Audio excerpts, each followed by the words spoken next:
morning, Tartaria, Australian autodidactic. Hey, buddy, you're Hey, fucking far hey, away today. I am, man. I am in the US of A. Yeah, like a thump, just like that, Just like just that. like that. Yes. So where are you exactly? I'm in North Carolina. Just, And what's it like? it's good, man. It's nice. It's funny, all the trees have lost their leaves.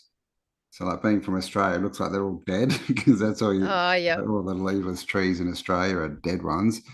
But they're all starting to come back, and yeah, it's nice. It's a little bit, we're just coming out of winter, so it's a bit Oh, you're in chillier, which is spring. which is nice. I've actually been wearing jeans for the first time in 6 months. So This weather, man.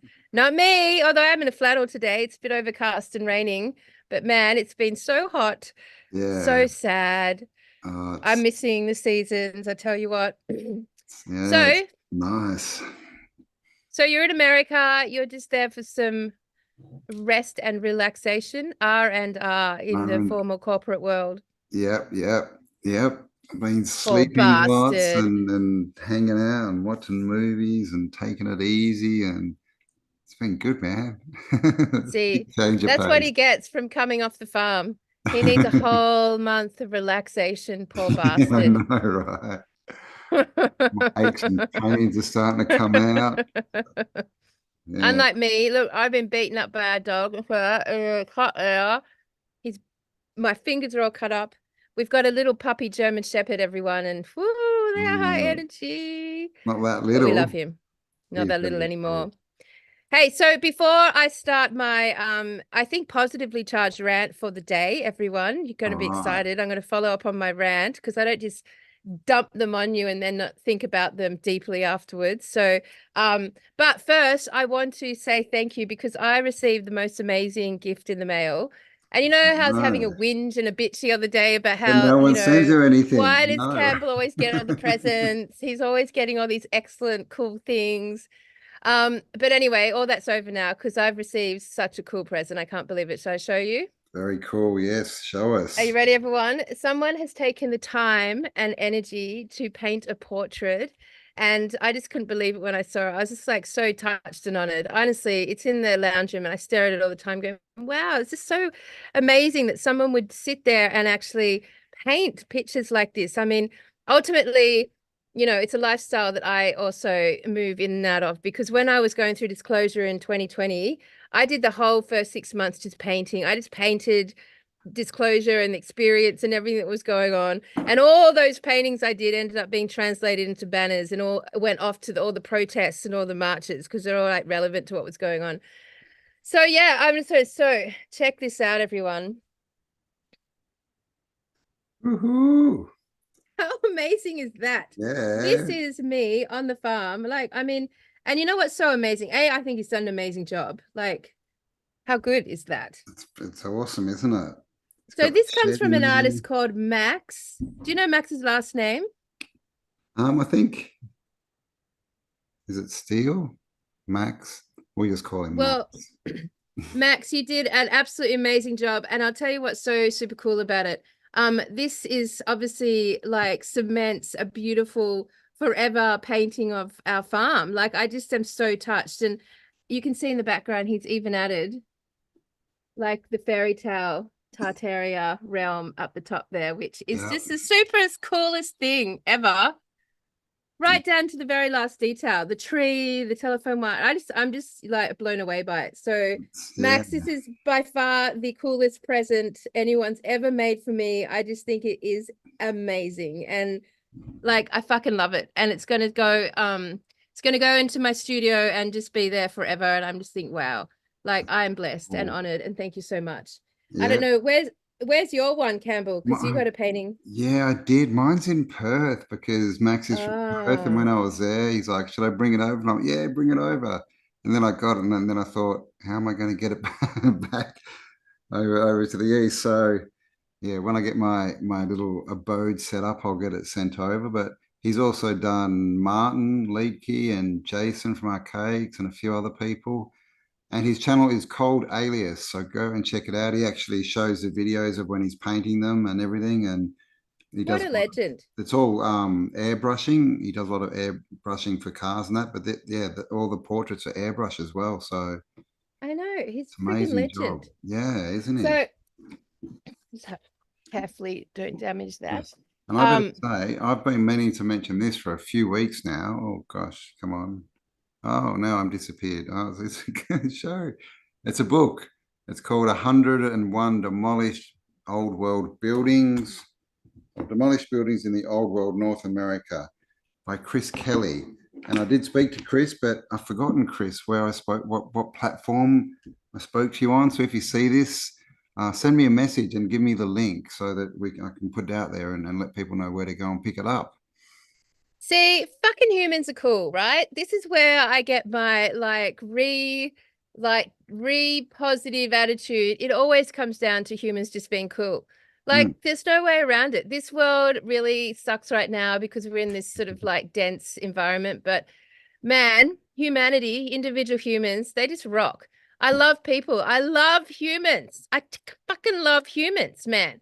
And yeah, our creativity, it's like, wow, when we're in a state of creativity, when we give ourselves permission and time to do that and we like prioritize it, gosh, we do amazing things. Like I can see why the powers that are trying to suppress all this would be freaked out by humanity's potential and ability because yeah, it's so big, it's so bright, it's so light, it's so beautiful. Like if I can go human beings. yeah, You are my salvation. I swear to God. yeah. Yeah, I swear to man. God. And it's the creativity, right? And the imagination that really scares them, that they really, really want to suppress. Yeah. Keep creating, guys. Be imaginative and be awesome. And Well, I'm touched and honored and like would love to return something cool. I just have to think about it. So wow, we're maybe you'll have to do the first portrait of Max. well You're an artist. my portraits tend to be faceless, but I'll give it a shot. No, it's going to be fun. I'm definitely going to reopen my studio soon enough. I think it's just definitely been It's missing from my realm. it's You don't been buy a doing a long farm time. and have Yeah, time to paint. I swear to God, that's like year 7, like when you've got through the basic survival elements like build a toilet, etc. Yeah, but yeah.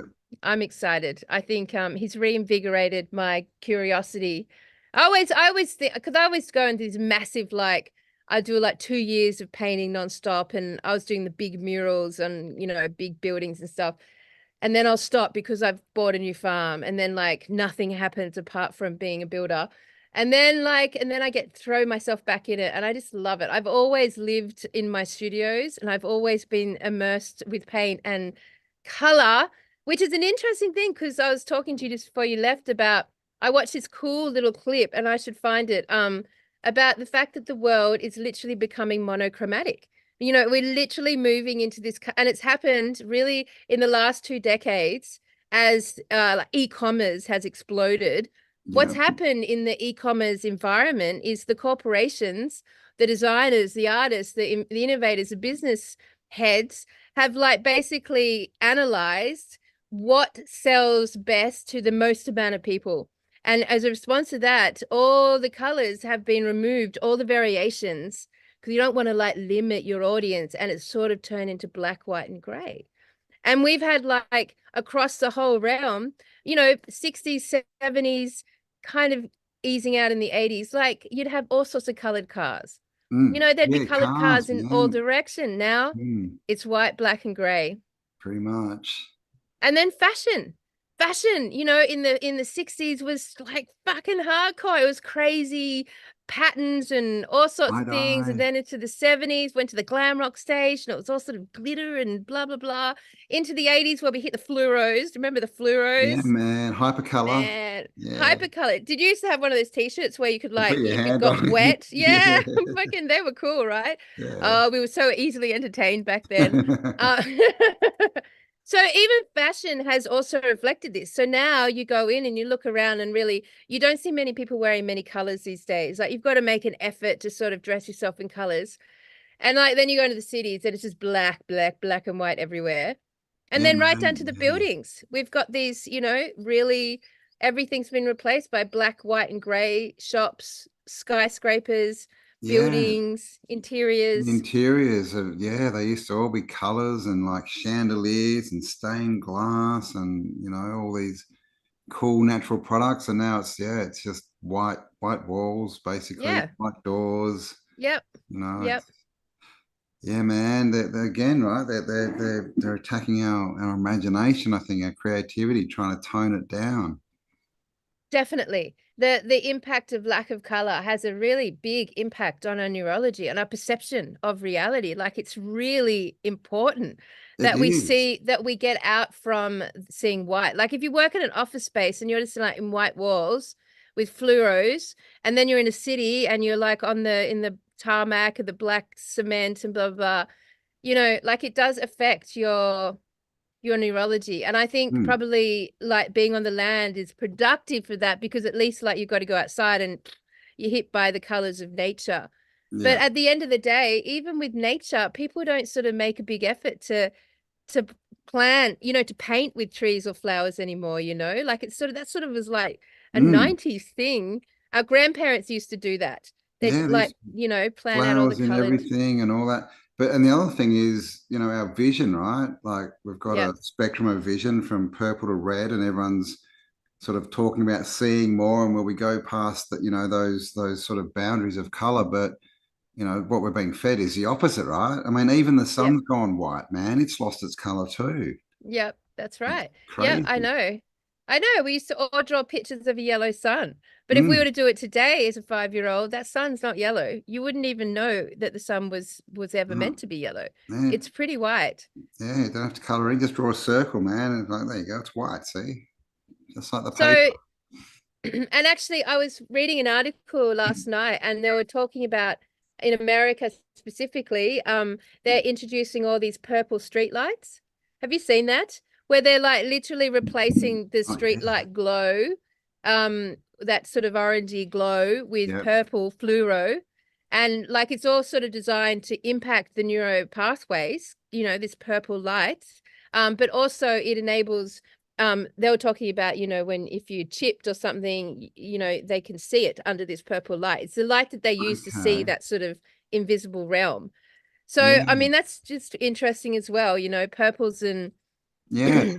I remember in all the like the service stations or the gas stations, in the toilets, they changed them all to purple because they yeah, didn't want, because apparently you can't see your veins in there because people were going in and shooting up on that. So yep, yep, yeah, yep. can't see as much of ourselves anymore. It's There's a lot to say about color. There's a lot to say about our perception based on color. I mean, ultimately, I was watching another thing where this guy he'd gone on this. What was he? Oh, he was basically saying that he died, he'd gone to heaven, and then he was describing his experience in heaven. And one of the things that was blowing his mind was that there was colors that he'd never seen before. Like literally, he he didn't have a word for it. He couldn't explain it. And then I was watching another thing because I've through deep dives this week. On this thing called the backrooms.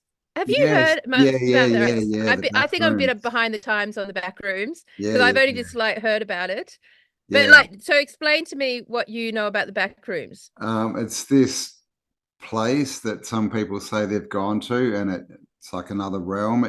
It reminds me of the Matrix when the architect and he sort of goes, Mm. there's back rooms in there, but yeah, but there's different levels, and one of them's like an office level or something, and then there's all these sort of different levels of these back rooms that you go into, and yeah, it's kind of interesting. Like it's behind Yeah, the I mean, I stage, right? The was backstage. it based was it based on a like people's experiences, or was it based on like a TV series? I don't know where the origin of the concept came from. I think it was just people's experiences, as far as I know. Right. Like the closest thing I know, like I said, is the Matrix. But as far as I know, it was people were going in and then coming back out and saying they'd been stuck in these weird realms. And there was, I think, most of it, there's no other beings or anything. But then I think in one of them, there's sort of scary things that chase you around. Yeah. Yeah. So I Mm. watched two versions of it. And one guy had entered it via the dark net, like he'd actually done it via Oh, his wow. computer. Like he physically wasn't in it, but his computer was in it. And then it was giving him all these cryptic links that he was pressing on, and it was taking him to these back rooms, and there was awful, terrible, scary shit in there. But like what was freaking him out was and he was trying to describe it, that there was like beings that were freaky themselves, kind of like kind of look like robotic kind of beings, but that they were moving in a way that he had like they were moving in a sort of, he explained it like we go left or right, forward or back, and they were moving in those directions all at once. There was movement in these beings that we don't have the capacity to do, or even perceive, even be able to like put it into any sort of cognitive thought process. And so that was one thing I watched. And the other one was just sort of like that he just sort of like was suddenly there in physical person into this yellow corridors, just like it looked like an empty yellow car park / office block. And he was just moving around and he couldn't find the exit. And then there was just like things in the background and weird graffiti. And I mean, I was looking at thinking, wow, this could just be the next version of the Blair Witch Project, or paranormal activity. That's sort of like, but conceptually, like why couldn't it also be based on fact? I mean, literally this sort of internal world within the world of reality, and kind of with sort of freaky shit. Yeah, if it's a simulation, it would sort of go along with that, right? There's got to be some kind of place that the simulation is created or projected from, which you would think would be some kind of back room. They kind of touch on it a little bit in like the Truman Show, like he's in his little world, and then he sort of gets up and goes through that door. We don't see where he goes. But it's an interesting concept, isn't it? Like if it is projected, then where's it being projected from, right? And who's writing the program? Like, is that, like I said, it's like the backstage, right? We know this is all a show. So it's just, It's a going backstage. backstage. We can't linger on this one too much because I'll get fucking grumpy again. And I'll get like pissed off and cynical again. So I can't talk about the back rooms as a possibility. What are your happy thoughts that you've had? All right. So as we know, last week I did deliver a really big rant about feeling basically very fed up and cynical about all that was happening, and that we basically knew nothing.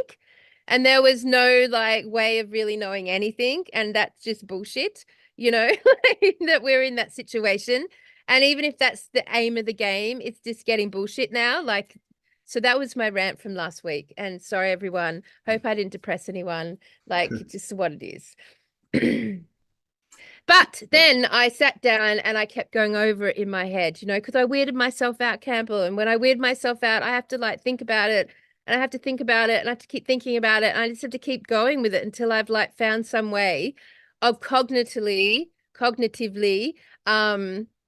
finding, I don't even know, like a buoyancy with the topic again. Because like, unfortunately, the topics you and I talk about, they're basically all consuming foundations of reality.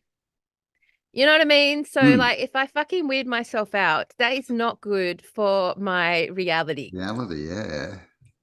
It's true, man. And that's why that's why I like, Tartaria, right? Because so many of these topics are weird, but a lot of them are just bad, right? And then you can spiral down if you get too far into them, and you can end up thinking the world's bad. And if you do that, then you end up creating a bad world to live in. And then it's, you got to pull yourself out somehow.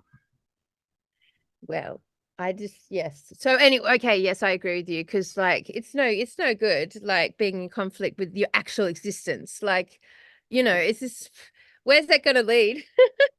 Campbell, you said the word nihilistic to me the other day, and I said, yeah, I mean, I guess it leads me to a nihilistic place, I guess. But like it didn't feel quite like utterly disastrous. No, well, May, I think we create our reality. So that's why you've got to find, stop and smell the roses, find the good stuff, and focus on that, and then it's like the never-ending story and everything. Stopping the nothingness. You got to find something good and turn it into a creation and expand on that. Yes, all wise, lofty words, Campbell. Wise, lofty words. I mean, he's had to deal with me ranting and raving and oscillating on this pathway forever. But anyway, so upon thinking about it deeper and deeper and deeper, I just let my mind just go in all directions, and I pulled in content from all over the place and just sort of like tied it all up in a nice pretty bow and was like, all right, okay, I can work with this. I can work with this. So here is the latest update on my cynical attitude towards reality. So instead of, because, we've been debating the whole Satan Christianity thing, we've been going back and forth with that, back and forth with that. And just to summarize for everyone, basically the argument's very strong for both of those things to be real and in our existence. Obviously, we feel like we live in a very demonic state of mind and state of reality. And, the whole Christian influence with what comes out of the Bible and the speakers that talk from the perspective of the Bible, they're so very convincing. There's a lot of evidence there that sort of makes it feel absolutely tangible.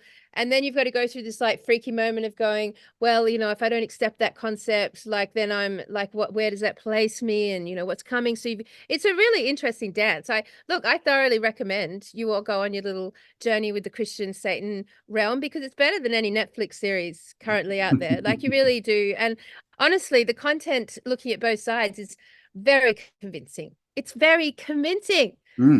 Because we live in a specific realm that's meant to convince you. So here's how I've shifted my paradigm. I've taken out the metaphors.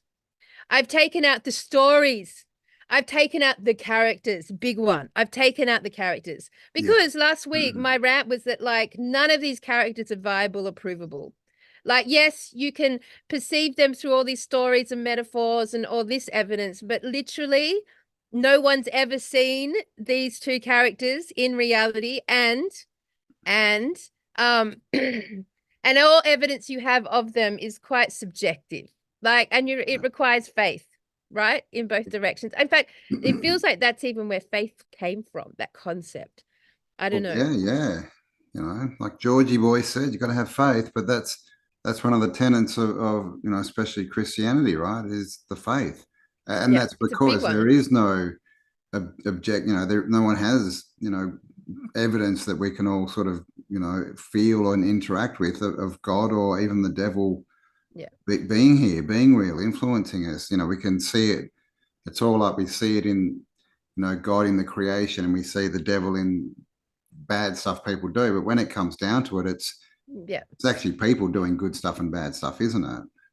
Yeah, and it's like it's visually very convincing, because we literally, since forever, we have been presented with visuals of both, like visuals all the time, these visuals. And, everyone, you would be very hard pressed to come up with someone who doesn't, if someone says you, what is God, what is Satan, for them not to be instantly represented the same way across the whole realm. That there's, this light being full of light and coming down from the heavens, and then this dark, devilish red being that's like full of destruction and torture coming up from the earth, and that's like basically across the whole world. Because it's like, and it's just the same with Santa Claus, like everyone has a visual on Santa Claus now, and that's that. All right. So what I did was I took away the characters. I took away Jesus. I took away Lucifer. I took away Christ. I took away the devil. I took away the mythology that encounters all of them, and I took away the whole concept of them being actual physical beings that existed as characters in this narrative. And then I was left with the idea of charge. So positive and negative charge. And then as soon as I started thinking about charge, I was like, all right, this is going to work way better for me. Because what it does say is that we have, like, so when we talk about the reset, the last reset, from this beautiful, glorious Tartarian culture that we've been studying with such glee and joy, and that we're all sort of agreeing on the same things, that they were a high-vibing culture because what they built was very high-vibing, beautiful engineering, cymatics, the harmonies, the bells of vibration, the water, all that stuff. So one would assume that was a very, like, if you look at it from a positive or a negative charge, that was a positively charged culture. Yes, definitely. That's what it looks like. And then we enter the this period that we're in right now. And, one would say, I think everyone would agree on this realm, that we are in essentially a negatively charged reality. Yes, I That would agree. yep, we do great. So we experience, and for the whole time, I think in the last, 1,000 years, there has been no war for like 200 days or something in like 1,000 years. Like Yeah, yeah. we're in a like negatively charged realm. That's why the whole economy is based on sex and perversion. That's why we've got the whole corruption of innocence and children. That's why you're put under so much stress when it comes to surviving and being financially viable and buying a house, all that shit. And then all of the bombardment of the whole Satan energetic from all the Hollywood music, blah, blah, blah, blah. You guys all know this. Like, we're in a negatively, and also all the leaders run all of that. I don't think you would be able to say, find me one leader where you would say for sure that's a positively charged being. Yeah. Is there anyone you can think of? Not at all. No. The only thought Mm. I just got was I did see an article or some information on a leader. I think it was from Venezuela, and he like just lived in a normal house and drove like a VW Beetle that was like 40 years Oh old yeah, because he wanted to help the people. But most of them, even the good people, they all come from they're either lawyers or they're businessmen. That they're fully into the system, and when you're that way, it's very money orientated and power orientated and yeah, all this. Yeah, so no, I'd say I know, don't know any of yeah. them. All right, so this is why I think this is it, right? This is why I think this is the case. So when we flipped from the last reset, we went from a positively charged experience to a negatively charged experience. Yeah. So what that would look like in my head from this concept is that we had a pole shift. And that when that pole shifted, it starts to amplify the negative or the positive charge. Mm. So like, and actually Jay was talking about this in regards to the Dark Ages. And he was talking about this amazing, well, I found it amazing because it just fits so much into this theory that the Dark Ages sort of were the birthing of the Dark Ages came with this pestilence, this disease, these black plagues that sort of washed over the realm and just like completely killed millions and millions of people. Like that Mm. pestilence, that disease, it's so in alignment with the stories around the devil, Satan being released and like his army of darkness is descending on the world and Yeah. destroying it. And, it's the same. So, but like if you flip from a positively charged realm, pole shift, to a negatively charged realm, what's going to happen? So, what happens is that anyone who's like a negatively charged individual or a soul group, and like I'm not judging negative or positive. Basically, I'm not saying positive is better than negative because that is the reality of being in a polarized realm. Like Yeah. we're literally in a polarized realm of negative and positive. And that's Mm. why we have light and dark, up and down, Sherlock chasing the chickens. Oi. Um, so like if you flip the poles from a positive charge realm to a negative charge realm, any individual who's charged negatively is going to be amplified. They're Yes. literally going to find their powers are activated and they're regenerated and rejuvenated by this hit of energy that's a match for their alignment, right? Yeah. And all those, because we always say, what happened to this culture that was so advanced, Tartaria? How did it happen that, and we always think like there must have been a parasitic agenda that came in and destroyed it or took over someone clever or something like this. But what happens if the poles just shifted and then the positively charged culture, those in charge, were literally all their energy was suddenly removed from them. So Yeah. they had so they're starting to deplete. They're starting to not be regenerated. So the ones that are being charged naturally are amplified. And what happens there? They become more powerful, Yep. right? They become more charged until they're supercharged, until they become the ones in charge, Yes. literally Exactly, the man. leaders, and Yeah. then they create what they create as the ones in charge, and then the pole shifts again, which Mm. gives us this certainty of this timeline shift. Like we're always certain there's going to be a cyclic reset. Yeah. Always. It's always, this story that just rotates. So then we get the collapse of the positive charge realm Yep. because they've lost all their power. Yeah. And then you've got the rise of the negatively charged realm because they've gained all the power.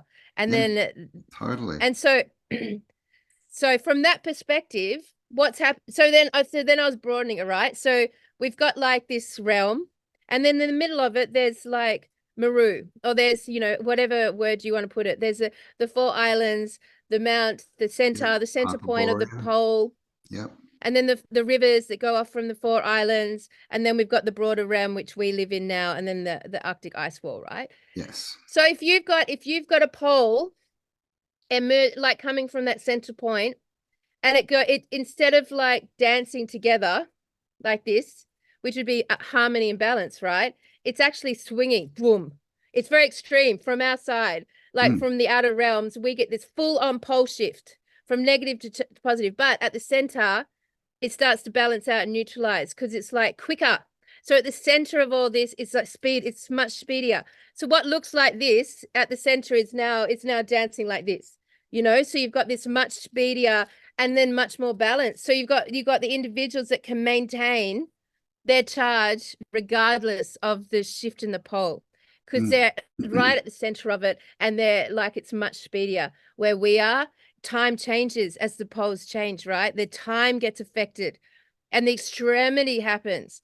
So if you take all of that into consideration, and then we take away all the fucking stories and just look at it from an electromagnetic grid, or whatever word you want to put on it, we are about to flip from a negatively charged realm to a positively charged realm. Yep.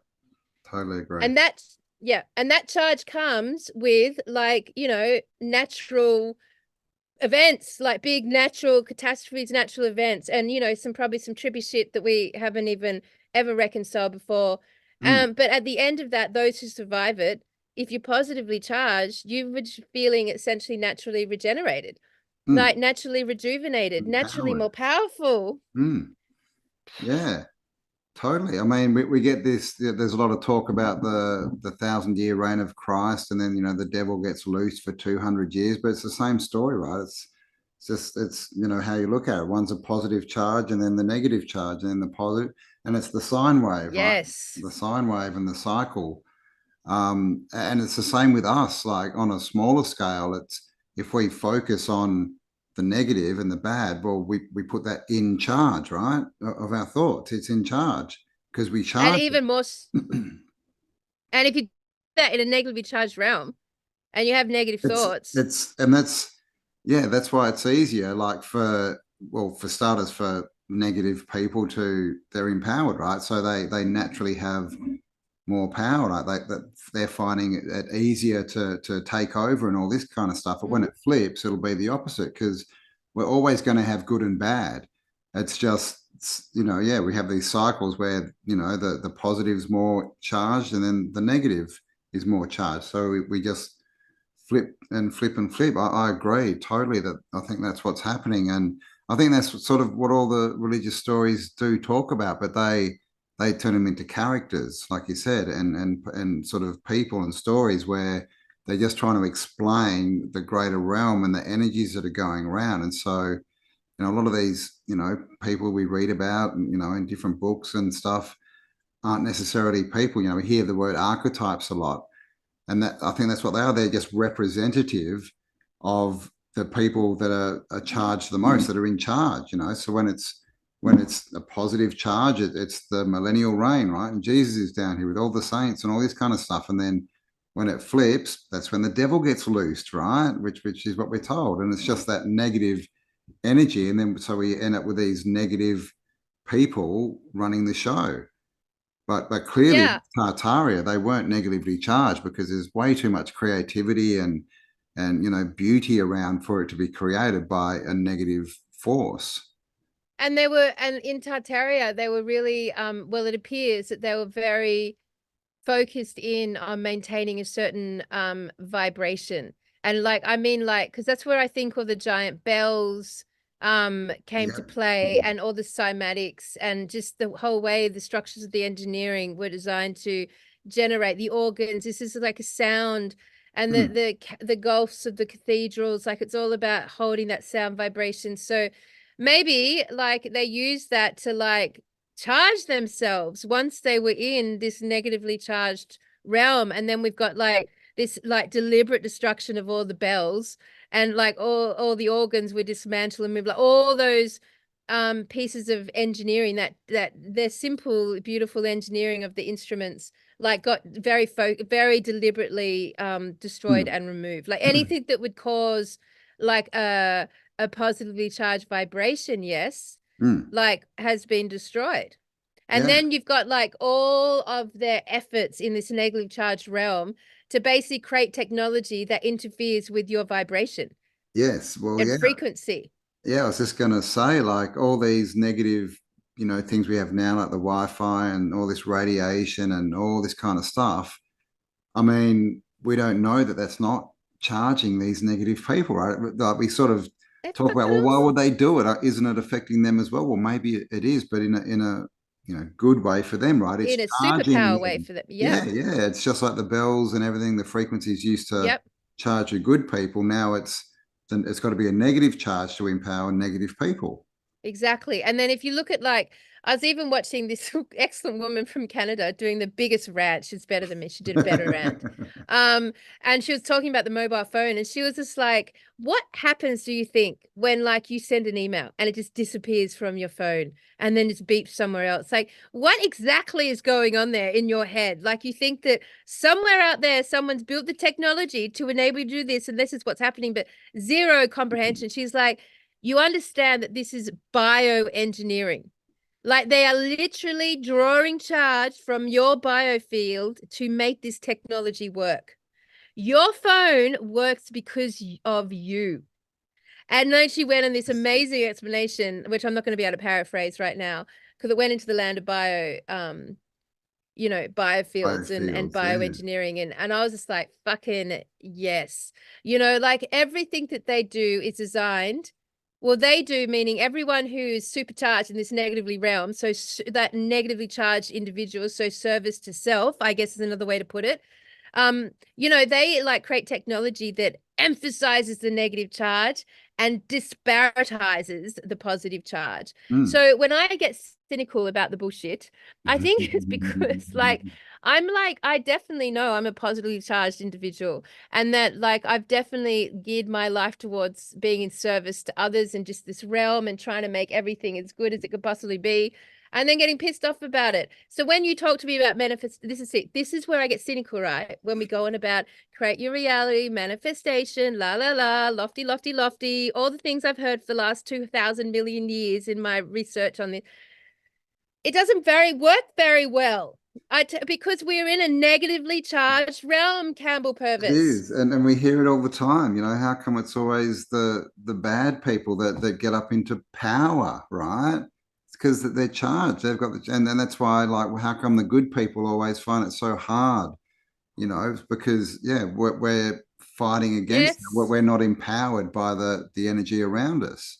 that's right. Mm. So when we sit down to do positive manifestation work, you might manage something. You might get a little bit of something out of that.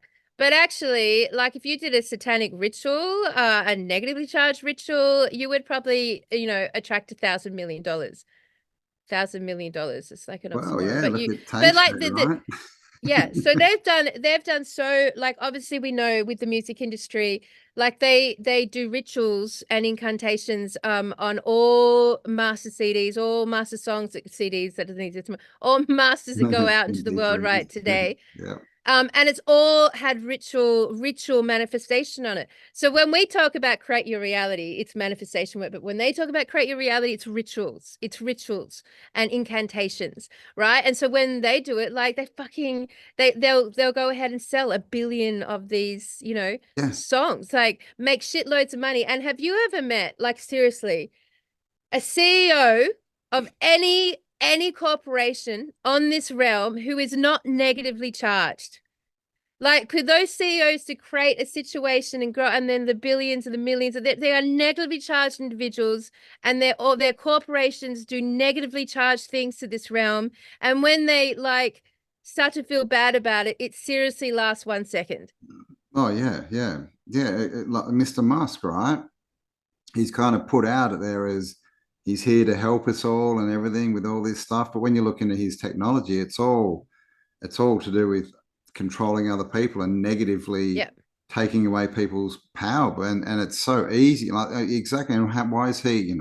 They say he's the richest man in the world. I don't believe that, but why is it so easy for him? Why is he so young and he's Yeah. suddenly got all these different companies and it's so easy? And because he's using the power, and he's a good conduit for negative energy, and that's why they all Exactly. work with it. That's what all the witchcraft is, all the rituals. They're just, you know, Exactly. and there's negative people everywhere, but the ones who understand that this is what's going on and use it, they find everything easy, even though So it's, true. to us it's bad.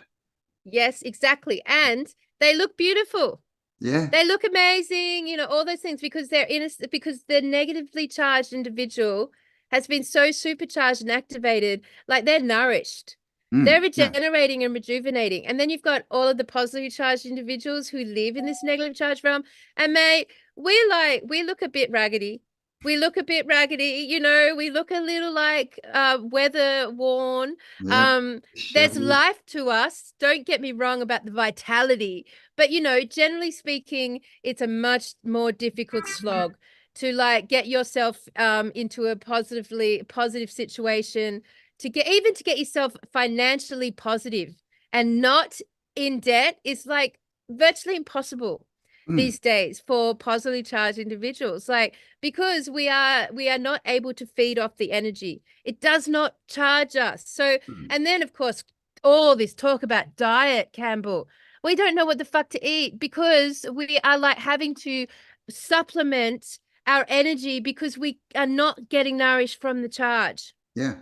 Yeah, the light, right? The light diet. Like they talk about food being ninth down the list of what of our nourishment, right? So if we're not, getting that energy that's around us and using that, if we can't absorb that easily, then yeah, that's why there's all this dis-ease, right? And everyone's sick and there's all, Yep. getting diseases and Yep. breaking and all this kind of stuff. It's Yep. because they're feeding themselves with what they need, right? The right charge. And it's like the chakras, right? It's interesting that the bottom chakra is red, right? Just like the devil.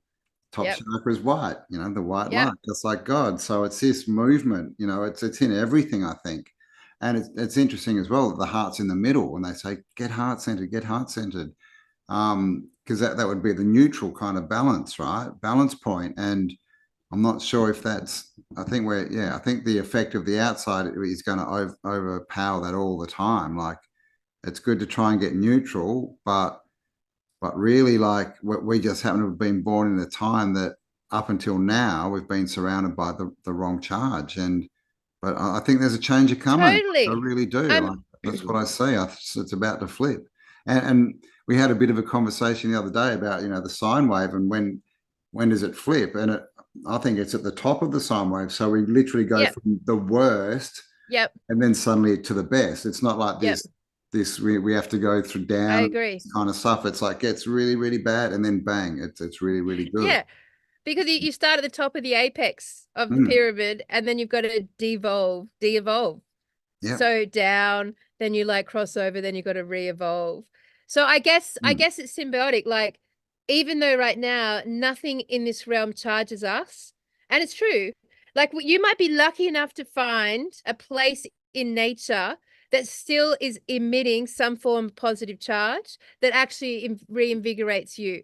And mm, and I'll talk about that in a second because that was the next part of this idea. But then you've got like for us, everything that we are being asked to do to like charge ourselves has been fucking poison. so so mm. even like and like what a game.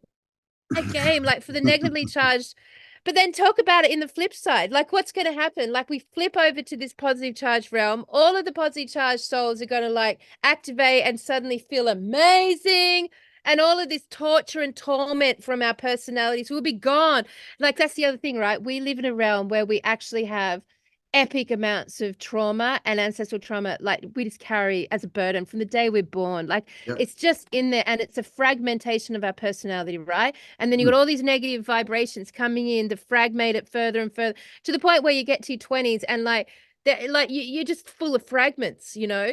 So and like and this is what happens as we grow up. So like in a moment of flipping over to the positive charge realm, I fully believe that we will suddenly all that will be released. All that fragmentation will be released and it will all come together and a yeah. vroom.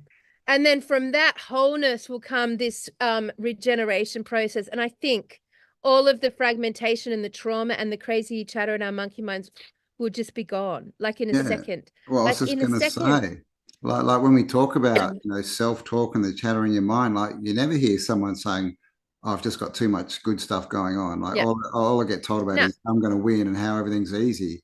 It's always no. negative because Yeah. that's the charge. But yeah, when it You're a flips, then we'll just loser. find things easy, right? Things will just be easy. You'll try and do something and whoa, it'll just be Yeah. happening. And that's why we have to spend so much time on all this stuff, meditation and sun gazing and all this stuff, but you never hear about any of the ones in power doing any of this stuff, do you? Like they don't have to No, because they're just in the right of energy. course. Yeah. So we've got like we've got this situation right now where there's so little that can actually like nourish us. So what appears to in our mind is those good positively charged individuals are aging quicker, and they're getting less they're just getting less healthy, and it's like you could be the most disciplined, because in order to get through this timeline as a positively charged individual, there has to be a level of like fucking discipline going on, because you're forced to actually do way more work to maintain just the Yep. humblest vibration of well-being, you Mm. know. It's So so easy to follow the negative charge, right? I mean, look at TV and all the moves and the music. It's people, get into it and get attracted to the negative stuff so easily, right? oh But when it's happy, positive stuff, we just don't seem to have that drive that we're drawn towards it. It seems to be yeah, all the negative stuff that's easy yeah. to get into. So yeah, I agree, And then man. you go back to the color spectrum, like monochromatic and reds are like an excellent, like negatively charged color palette. Yeah, yeah, yeah, yeah, Whereas a positively charged color palette will explode in colors and additional colors that we haven't seen for a long time. Okay. So conceptually, then I was like going into the mythology of the two stories, right? yeah. The two storylines. Yep, And, in the biblical storylines, everything falls from the heavens. God comes down from the heavens, the yep, devil falls from the heavens, the yep. fallen angels come down from the heavens. And when the fallen angels come down from the heavens, it's full of brimstone and fire. It's full of red skies and red oceans and red dust and fire and black. And that's what comes down Mm. classically from a biblical sense, but like way back through the artwork that you and I've looked at so much. Like it's always got some fire, things shit coming down, beasts, like it's always coming down from the heavens, Yeah, right? yeah, yeah, yeah. But Look at yeah, miracles. Mm. yeah. But like if that's the negatively charged disposition, then the positively charged disposition comes up from the ground, right? And the colors of the positively charged is blue. It's like blue, like this my tat here. It's like that sort of, kind of like in Electric aquarish. blue. Yeah, yeah. Yes, it's got a blue light. So hello, Campbell. Why are we seeing blue light coming up from all the pyramids? Interesting. Yeah, yeah, yeah. Why the Okay. pyramids connected to this process, and they harness light from underground, not from above, from the heavens, Yeah, yeah. but from Good point. underground and up and out, Yeah. like, and all my whole life, I've had dreams where there is blue balls of energy coming off my hands. Nice. Always this blue electrical charge, like coming, it's always that color blue, nothing to do with fucking red. Like it's always that blue, right? And then if you sort of you think about the indigenous, what is about them that like sort of aligns them to sort of like something we all feel, not being able to put it into words, but we all sort of feel a natural like honoring towards them, like a natural like there's something here that like it's closer to something I should be closer to, like there's like this sort of, you can sense it, right? You don't know what Mm. quite, but I think it's because their whole process has never removed them off the earth. Mm. So the earth itself would be the one in alignment with the positive charge, Yeah, that the yeah. energy is coming from up from the underground. Yeah, I mean, it And makes so, sense, right? It's almost like those, what are those balls that you touch and all the electricity yeah, flows to your finger. I It's used all to coming love out them. Yeah. from the middle. Yeah, right. Yeah. Very 80s. Yeah, very 80s. Yeah, yeah. I should buy Charlie one. She'll be like, what the fuck is What this? is that, man? What's this antique tech? Yeah, I mean, think about it. Because what do we do as positively charged individuals to survive such a negatively charged realm? We return to nature, right? We Yeah. ground ourselves in nature. It's always Grounding, about going back to nature and grounding. natural Always food. about Yeah. grounding, Yeah, because yeah. that's where the positive charge is, right? Yeah, and at the moment we see a lot, especially now that a lot of the trees and vegetation is dying. And that's all coming, like that. So are they going to get empowered and pests, right? Like we have all this food and everything, but it's just attacked, right, by these negative, perceived negative, forces, right, that destroy all the positive that's coming up. So clearly, the Yeah. positive energy is having an issue, blossoming, right, if you want to put it that way. But it's also like we're going to the Bosnian pyramid, right, and that it's got underground tunnels and they're healing tunnels all underground, right? Which is where maybe all the energy is good or at least better. But so that leads us to the discussion about like this whole storyline we've been taught about the undergrounds, and they're being very negative and very bad and very I military, and was we've got all thinking the about that. reptilian Yeah, all and the all the underground fucking monsters and cities. the kids, like all this connection with the undergrounds being the like the worst of the worst, of the scariest, you know? Don't agree. But I don't know, like if it's held, and then of course you've got the story about the devil or Lucifer being cast down onto the earth and then imprisoned in an endless hole within the earth. Yep. That's the story we're told. Yep. Hell, fiery hell. It's all below us, right? They tell us. But that's like that is like could be also just a metaphor for like you know the shift in the poles. Like when we shift from a positively to a negative or a negative to a positive, then we've literally that negative energy has to is sort of held in the belly of the positive energy Mm. for a time. Well, And we've got, then we've got yeah. the sorry, go on. I was going to say we've got underground cities and stuff everywhere, and all these tombs and things are all underground. Is that but they're all vacant at the moment, right? They're empty. Is that what because that in the past that was the most positively charged areas, and is the reason they tell us that hell's below us because they don't want us going down and thinking that's the good place. They don't And want they us to tell get us onto it. heaven is above us. Yeah, Heaven and with everything's God flipped, isn't. right? We know everything's flipped. So yeah. So I mean, and that's so then you take the whole biblical story or the satanic story, and it's a byproduct of the negatively charged realm. Yep. Like Yep. it's a byproduct as we are being taught it and perceived it in this moment in time, it has to be obscured by the negative charge. It's Mm, got to be. So you've got like this negatively charged concept that God is in heaven above, always into space space. above, Yeah. into space above. And yet we've got this beautiful earth that we know supercharges us and we know is probably our salvation and savior at Mm, this time for people like us. Like, there's no way I could thrive energetically in a city structure because there's mm. nothing there charging me at all. You know, it's just a real struggle for me to be in the city when I was looking after my friend. I got no charge there. Yeah, well, that's interesting. Like, why are all these, elites obsessed with space?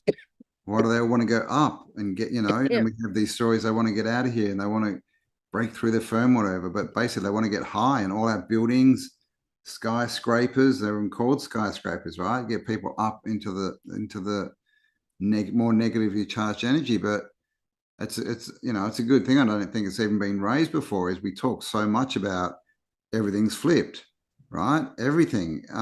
But we I've never heard a conversation. Well, heaven and hell, are they flipped? Is God really below and the devil above? Right? They It's can, very interesting. I mean, can't we even tell that? Like, just from our fucking eyes? Like, up there is space. right now, and we don't even believe in that. So it's like an empty void. And anything that's scary and negative seems to come from there down onto us. Yeah, Like we man. talk about the archons coming down, another story, the parasites coming down, another story, always coming down and into The like the meteors and stuff that killed the yep, dinosaurs and killed all these that's things. right. Yeah, yeah. And then all the artwork when we have this flip, it's all from the sky, from the sky. But actually, our own eyes and experience shows us that actually, for our sake here, the greatest way you can get charged as a positively charged individual is to be on the ground, is to be absolutely physically engaged with the earth, Mm. like actually as much as you can, you know, like shoes off as much as you can in the earth. Now, it's not that there's some like magical thing happening here. I just think that the positively charged energetic is held within the belly of the earth.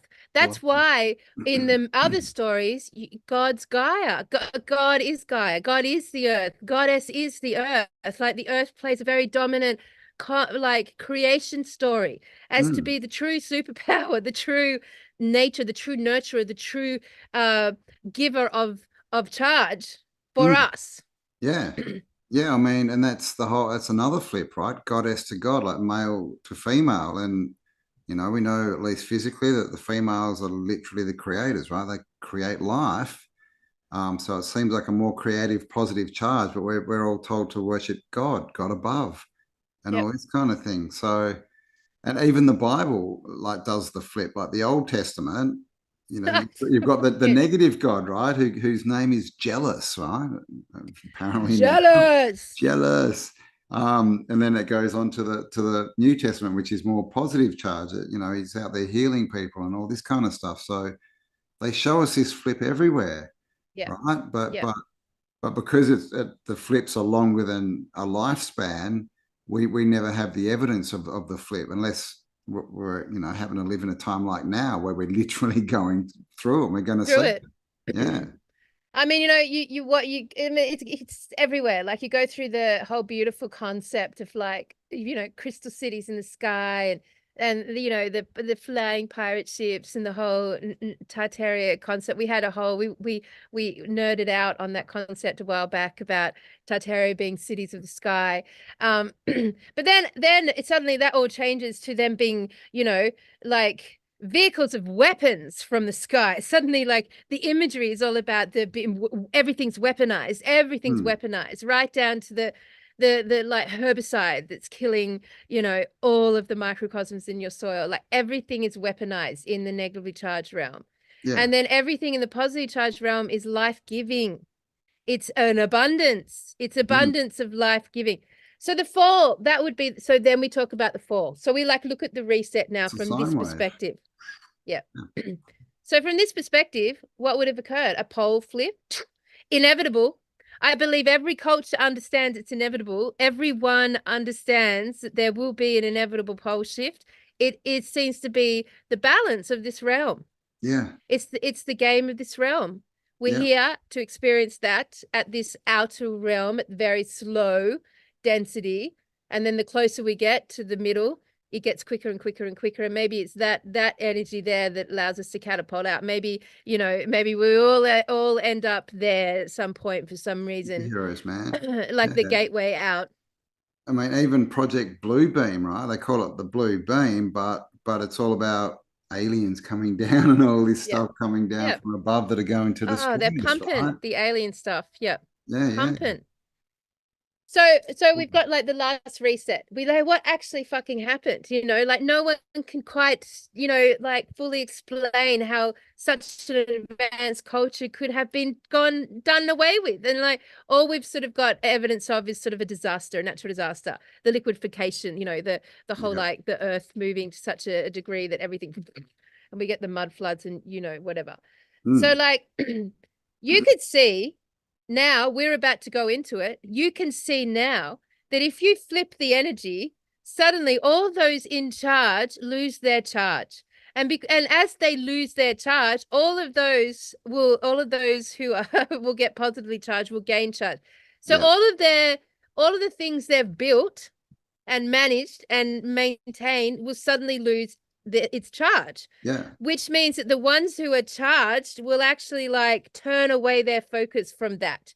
It will be disinteresting. It will be like very disinteresting, pointless. Like we would have just been like, ugh, you know. So all of the focus will be gone from their charge, right? It's all gone. Like we're not gonna, as if I'm gonna spend 1 second at all thinking about fucking Taylor Swift. Like that charge that she is garnishing from the billions and trillions of kids and stupid adults that are like focusing on her, that is supercharged to the max, which means her frequency vibration now is a perfect match for a negatively charged individual in a negatively charged realm. Yeah. So with all those poor musicians out there that never make it in the music industry, you got the wrong charge, guys. Yeah. Like you're meant to thrive in the new positively charged realm. Yeah. That's your moment in time. And what do we hear about all these people, you know, to get, you know, really famous and that they have to what, sell their soul to Satan. Yep. But to the negative charge. So maybe there is a process, a literal process that occurs to switch a positively charged soul into a negatively charged one. Maybe there, you know, we know about the vril, this concept of the black goo, and maybe it is the black goo. Maybe that's what the black goo does. Maybe it actually like can switch the charge. Yeah, and the poles, right? They've got us believing that the poles of these physical places. I mean, obviously we know there's no South Pole, but most people think there's a North Pole and a South Pole, and that this polar flip is something to do with it moving across. And but maybe it's just polarity, right? Polarity, just like a magnet has. So yes, exactly. it's just the flip in, the positive to the negative polarity. Yes, it's the polarity. That's absolutely what I think it is. Yeah.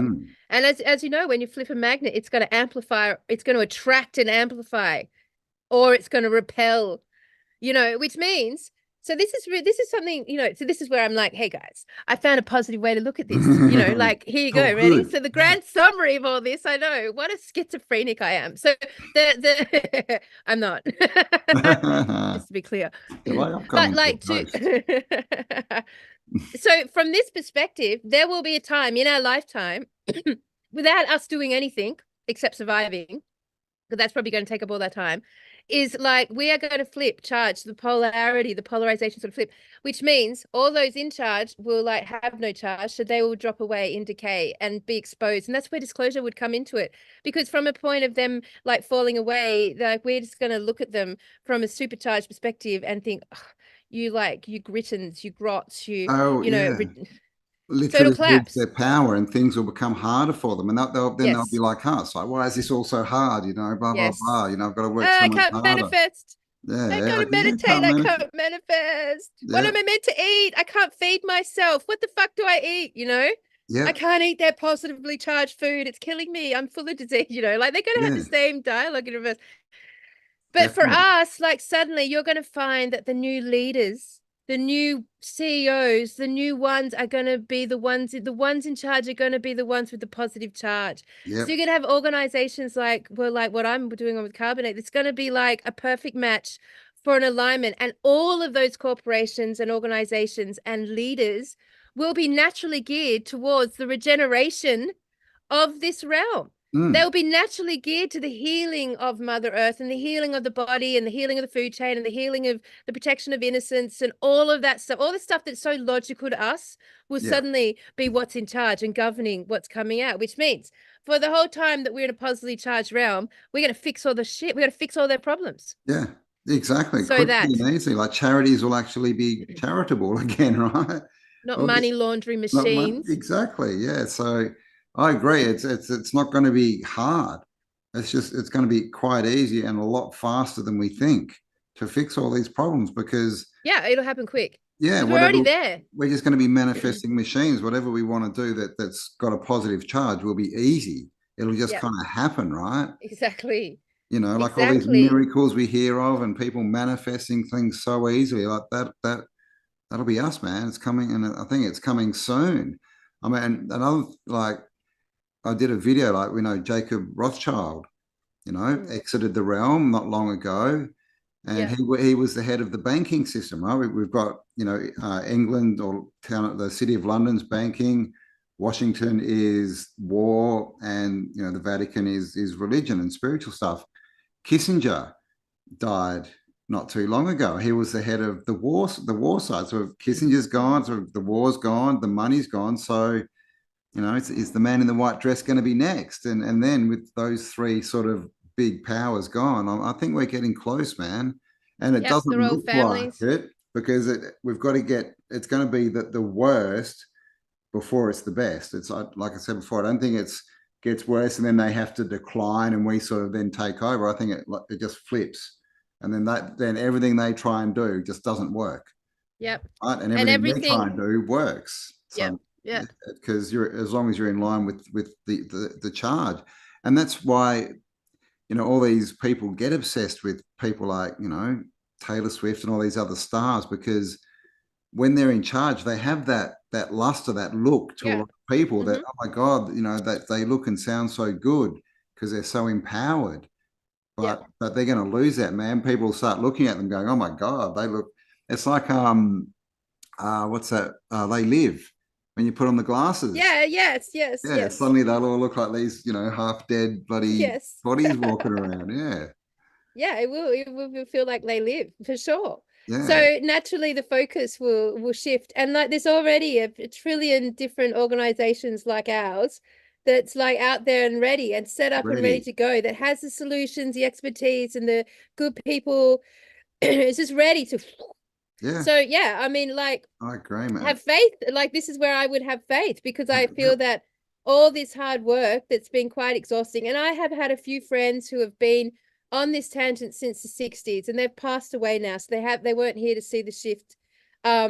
But they like, all the hippies from the 60s and the 70s, like this is what they instinctively were feeling, but didn't know how to put into sort of maybe a cognitive narrative, but through their collective desire to positively charge, they created movements, yep. and then, slowly and like, but then you get to the 80s and 90s, now the movements have changed. Like those positively charged movements have become the protesting movements, which Yeah, in essence, like, and adds to the negativity. So yeah. it's really hard, like, to start any sort of counteractive measurement to being at the apex of the negatively charged realm, like, Hmm. because everything we All kind of against do us. will be Yeah, fought with, yeah, yeah. And then sort it of, was easier back in the 60s and 70s because the negative charge wasn't as great. It's getting greater yeah, and greater as we go exactly. up the sine wave. And yeah, I agree. It's gonna flip. So yeah, just keep going, guys. Like Yeah, it's even with YouTube. We look at and we're like, oh, everyone's talking about being shadow banned, and how can we get all these suppressed views? But if you want to go out and talk about Taylor Swift or talk about watch TikTok videos and show how yeah, stupid the world are and how crazy people are, then yeah, you're getting all these millions of views, and it's the same thing. That's going to flip. Suddenly, we'll wake up and we'll be the ones that getting all the views. People will be interested in the more positive aspects of what we're saying and not and the interested at understanding of all in the it. crap and understanding it exactly. Like so, So you, it's interesting what'll happen. Like what all these people that are enamored with the negative, will they stay negative or will they just flip and then be enamored with the positive, which I think is probably what's going to happen no, because I think there's going to be a gray area because I uh, think what's happened, because I think if we look at the Dark Ages as that time of the flip, then we start, as you said before, we start at the top of the sine wave. We start at the top of the apex. So mm, you're in the most positively charged, and then you're in the most negatively and charged flip. And yeah, then so it's really bad at the beginning, and then it's got to go down and decline, and then move its way up to it up being again, really bad again. And then you've got like the flip over to the really good the again. positive. So So it's we've yeah, done that journey, right? But I think in that journey there, I think it's not going to be like it just all happens magically. I think there's going to be a lot of destruction. I think the oh process will be survive. Like I think that's going to be what it's going to take. You got to survive what this is, whatever's coming. But I think there's going to be a gray area because they've done such a the amalgamation of the AI and the tech, or just the goo, the black goo, with humanity, that sort of the with the nanotech and the chemtrails and the poison and all that sort of vibrational work has got in to humanity. yeah, Like it's in us. And there's a lot of humans that like are not aware of that and are continuing to like, you know, vax the max and take the medication and do all that shit and eat the poisonous food. And they are essentially carrying around shards of this negative charge. Mm. So when they flip over to the positive charge, I reckon there'll be a lot of people who are like stunned, like deers in headlights, will not know how to process or embody or even translate the new shift in energy. I think there'll be a lot of people. So when they say, you know, this will be the time when the healers have to step up, it'll be healing that. It'll be healing that they've got this. So for them, they would be in a state of like, kind of like a gray area. Yeah. I feel like that there'll be a They gray won't area of the understand what's population. going on. They'll be confused. They'll be like, because yeah, that they've spent their life, even if they're a more positive person, like rather than negative, then they've still been putting all their energy into negative people and worshipping negative ideas and all this kind of stuff. So, like I said, that they're full of it, right? Um, but the people who stay their course as a positive, they're the ones who are just going to be empowered, kind of instantly, and things will just be easy and easy, and so that'll flip the system. But then we sort of go through the down and up cycle where all the rest of the populations kind of can integrate into okay, positive, and then we go and then it flips again, right? I don't know how long that the cycle is, but and then it flips again. yeah, that flips again, and that's what this realm seems to be, right? We all know it's polarized, positive, negative cycles, destruction and rebuilding, and that's what we can see in the physical world, in the literature, in the stories. It's all the same thing, really.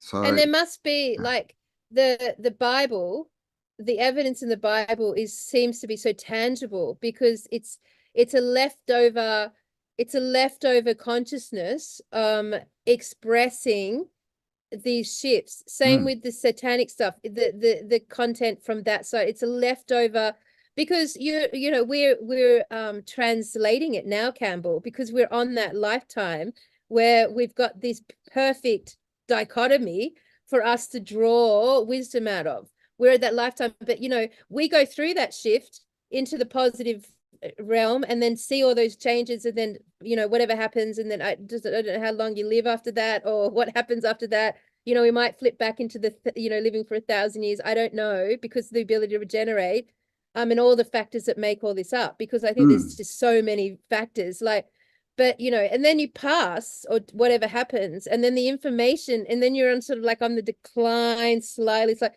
you would lose that ability to like to cognitively consciously be aware of what's going on.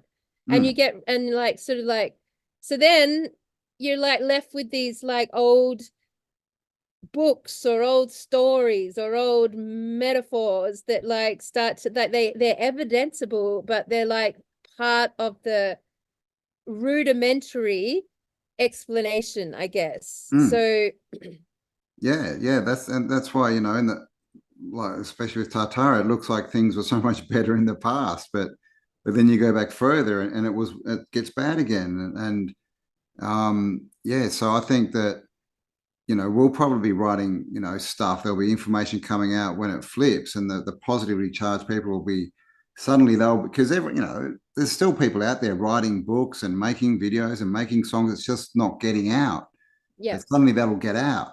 And that will change the whole paradigm. And so when we're in the low cycle, we'll be surrounded by that. Just like now, we're surrounded by the bad, right? And the stories will be of the bad times, right? Oh, it was so bad back then. Oh my gosh, blah, blah, blah, blah, blah. And then, yeah, and then we go up, you know, and things get charged again to the point where everything's just so amazingly good, to the point where, you know, people don't have to do much, right? Everything's so easy and simple for the positively charged people. But that has to flip, because where can that go? You know, there's that saying that, you know, good times breed bad people, bad times breed good people. So when it's really, really good, people, it might be easy, but we stop learning, right? We stop kind of living as much, even though they've got this massive positive charge. And so we need that flip, you know, so that we can, you know, go, okay, I've got to get off my butt and do something again.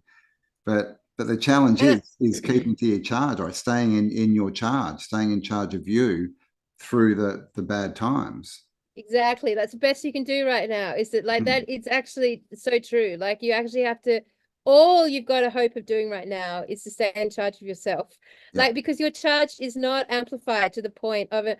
I mean, for you to influence others in this space, like you have to have a probably more charge going through you than the average in order to be a positively charged influencer, Yep. like I would say, like, so our, the, like, if we get 20,000 views on this podcast, like there's 20,000 people that are positively charged by the message, and that's an influential expression. But like that's really good, in comparison. Whereas, like, a negative charge soul would get like Yeah. a billion views on a They perspective, do. Yeah. and that's, and so I think, like, for us, like, there's going to be, you just stay in charge of yourself. Yes, do everything you can to do that. There's going to be a flip. That flip's going to rise. So for me personally, I don't plan to be wishy-washy about this sort of thing. Like, I'm building around me a situation where I absolutely will want to rise to be one of the leaders in charge, and Mm. that rise will come through my work with my work with Carbonate. carbonate, Yeah. Yeah. because it's all about regeneration. Mm. All of that is about regeneration. So it has a natural amplification and a natural ability to attract and manifest, because it will Mm. have like a natural ability to be in charge of regeneration. Yeah. But it's going to be so interesting. So, you look at this sort of, if we go through like the Tartarian consciousness, just back to the cute little conversations we would have about the lack of bathrooms and toilets and kitchens. Like, it would stand to reason that if you are supercharged and your charge is amplified and you're being nourished by the charge organically Yeah. that's around you, Mm. you would not need to eat, because eating is something that we have to do to try to replace or replenish the lack of charge we're getting naturally from the environment Yeah. that we're in. We Yeah. can't take the charge. So we have to Mm. fucking figure out how to eat. And it's been really arduous process and quite traumatic, because, Yeah. you got Yeah. to Yeah. kill stuff. We have to go to the lower, denser Yeah. forms of energy because yeah, we can't take in the Yep. light of the easy, the energy that's just out there in the ether, right? And we can even look at Antiquitech.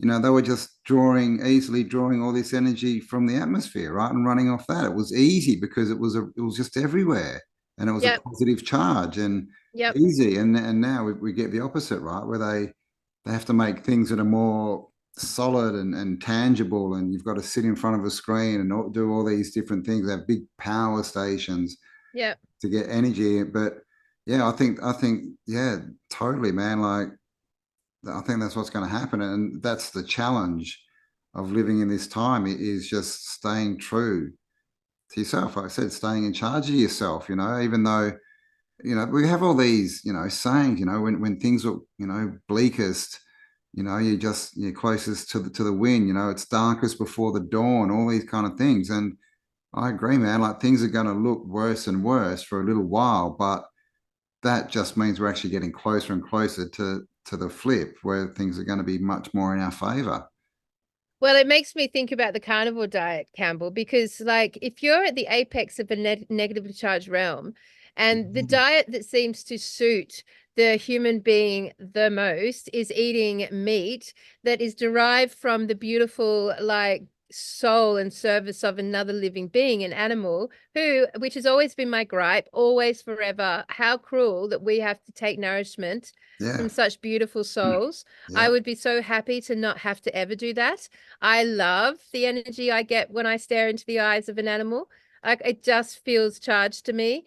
So, like, you can see how we may be at this point feeding off the densest Mm. food base, that is the one that gives us the most charge in Yep. this negatively light charged realm. And it comes down to meat. But Yeah. in the positively charged realm, you can see how go up that food chain to leaves to nothingness. Lighter, lighter. Yeah. And then we've had this, conversation so many times, why Yeah. we have to kill animals to live well and, to have all the nourishment that we need. And maybe that's That's because it's a negative thing. And it's Yep. because everything's negatively charged. So to get any charge that we can run off, we have to sort of go into the negative. Really Yeah, into the yeah, densest yeah, of yeah. the dense negative. And you Yep. see a lot of people who stay on, try and just eat, vegetables and things, which is not as dense. And, it seems all right at the start, but as time goes on, they seem to degenerate faster than Yeah, people who are eating meat. I mean, absolutely. Because look at all the CEOs and all these people. None of them are vegetarians or vegans. no, because Mm, the collagen's in the meat.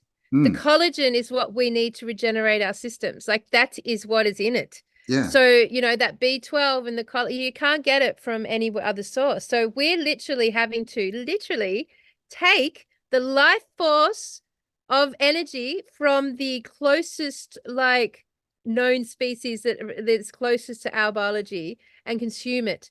yeah, No different from what the negative charged cells do with the adrenochrome, which is to take the life force, the negatively charged life force from a human being and consume it.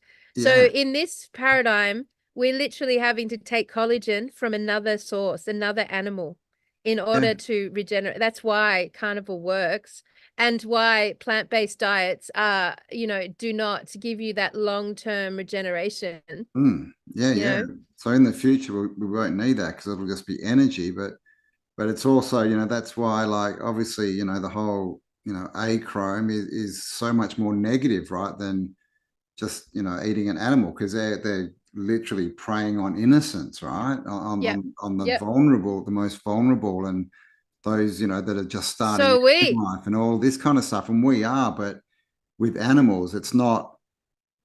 It doesn't, well, it doesn't seem as negative and nefarious, right, as going after children, and that's what they're doing with the music and the movies and all the sex stuff that's going on. It's all focused at the most vulnerable, right? Which is the most negative thing you could probably do, which is giving them the most charge, right? The most Yep. bang for their buck kind of thing. Yep. Yep. Yep. Yeah. Yep. Yep. Yep. Yep. And that's, like for as a meat eater, you want to be eating meat that you have like positively loved and positively looked after and positively, so it's sort of like a counterbalance. Like I'm taking what's in you to feed me, which is no Mm, different from what they do to us, mm, but I'm going to do it in a way that like is the most positive I can bring myself to interact yeah. with you. Like it is the most positive. I'm going to eat happy meat that I'm going to Mm, like love. But like still, I would be so happy tomorrow for that conundrum to be over and out of my life and man. to never have to consider killing anything ever again and to never have to go on this perpetual debate about, oh, why am I feeling old and gray? Why am I feeling fat and frumpy? Why am I feeling depressed? All that shit. Like, like it'll be so nice to give It'll away be that consciousness, which mm, is a result of you guys all existing in a negatively charged realm that's at the its negative apex charge. moment. Yeah, so we need the negative charge, but it's up to us what we do with that, right? So we, as positive people, try and make it as positive as possible. It's just like when it flips and the positive energy is easy for everyone, it's the ones who are the most positive and have the most positive intentions and creativity that are going to be the most powerful, most Yep. full of power, right? Where the Yep. ones who are still a bit, nefarious, they might be, worshipping the bad people, and so they're going to be getting the good energy, but their intent won't be as positive. So they're going to get lesser results, if you know what I mean. Yeah. So And it's what we they do may with not it. be able they certainly won't be able to like regenerate and thrive off it. There's no way. There's Well, no way, the and complete negative like we ones, can't. yeah, they're going to be the lepers and stuff, right? And all the disease-ridden street people because they're not going to be They're able to going to be use that us energy. Well, because we're hopefully we can't lower than take us. we can't take Well, I nourishment suppose, yeah, from yeah, them. yeah, yeah. No, we can't. We Yeah, No, we can't. So they can't take nourishment from us. Like they can't take nourishment from the opposite charge. No. So they will go through their Abrahamic decline from the 1,000 years down to the 50-year life cycle. And Mm. in that, not have much consciousness, memory, or charge. They'll be in the dream, the more infuriating dreamlike state that we've existed in, where it's been infuriating to try to figure out how we got here. That ignorance will awash their souls. They will be in that Wow. fuzz of confusion and that fuzz of like, where am I, who am I, what is this, what's going on, like. But at the same time, how do the positively charged societies deal with the negatively charged individuals? Like, for us, if you look at the stories about the Middle Ages and them, the torture chambers, and them trying to destroy these positively charged beings that were regenerating all the time, and calling them witches and destroying them, and like going up, like they hunted us down. Basically, they hunted us down and destroyed. That's what they're hunting down, the tribal cultures. They hunted everyone down. Hopefully we won't do the same thing, Campbell, because if we then go and hunt down the demonically charged individuals and hunt down the demonically charged organizations and institutions, which looks like that is the plan so far, like, then we're just going to Well, start yeah, we're that's starting, negative. it's like inevitable. Is it inevitable? Is this is how it has to play out I always and mean, forever? that may happen with a lot of the people that aren't, attuned to their charge as much, right? So Yeah.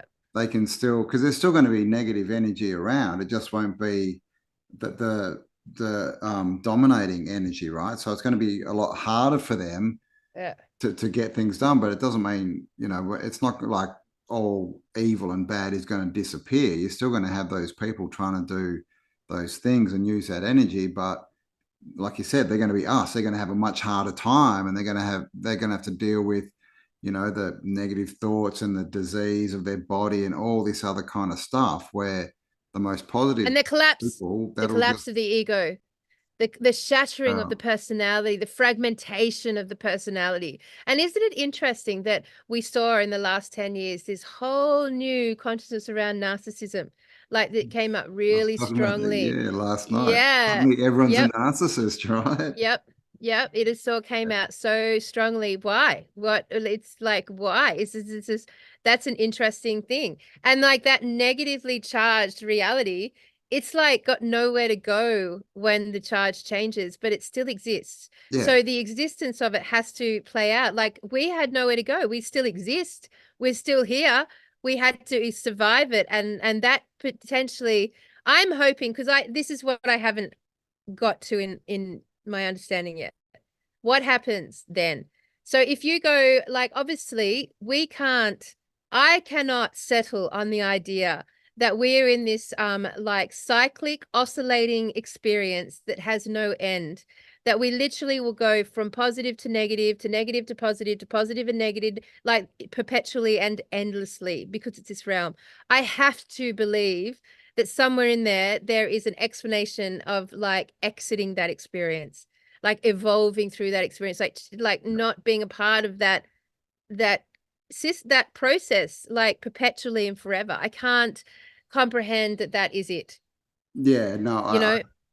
I don't. I think, yeah, no, That's I it, don't think we're stuck here. uninspiring as fuck. Yeah, I know, right? Then it's just a roundabout, right? A merry-go-round that you can never get off. So I think that's why it is so. That's why we have the polarization down here, so we can experience both.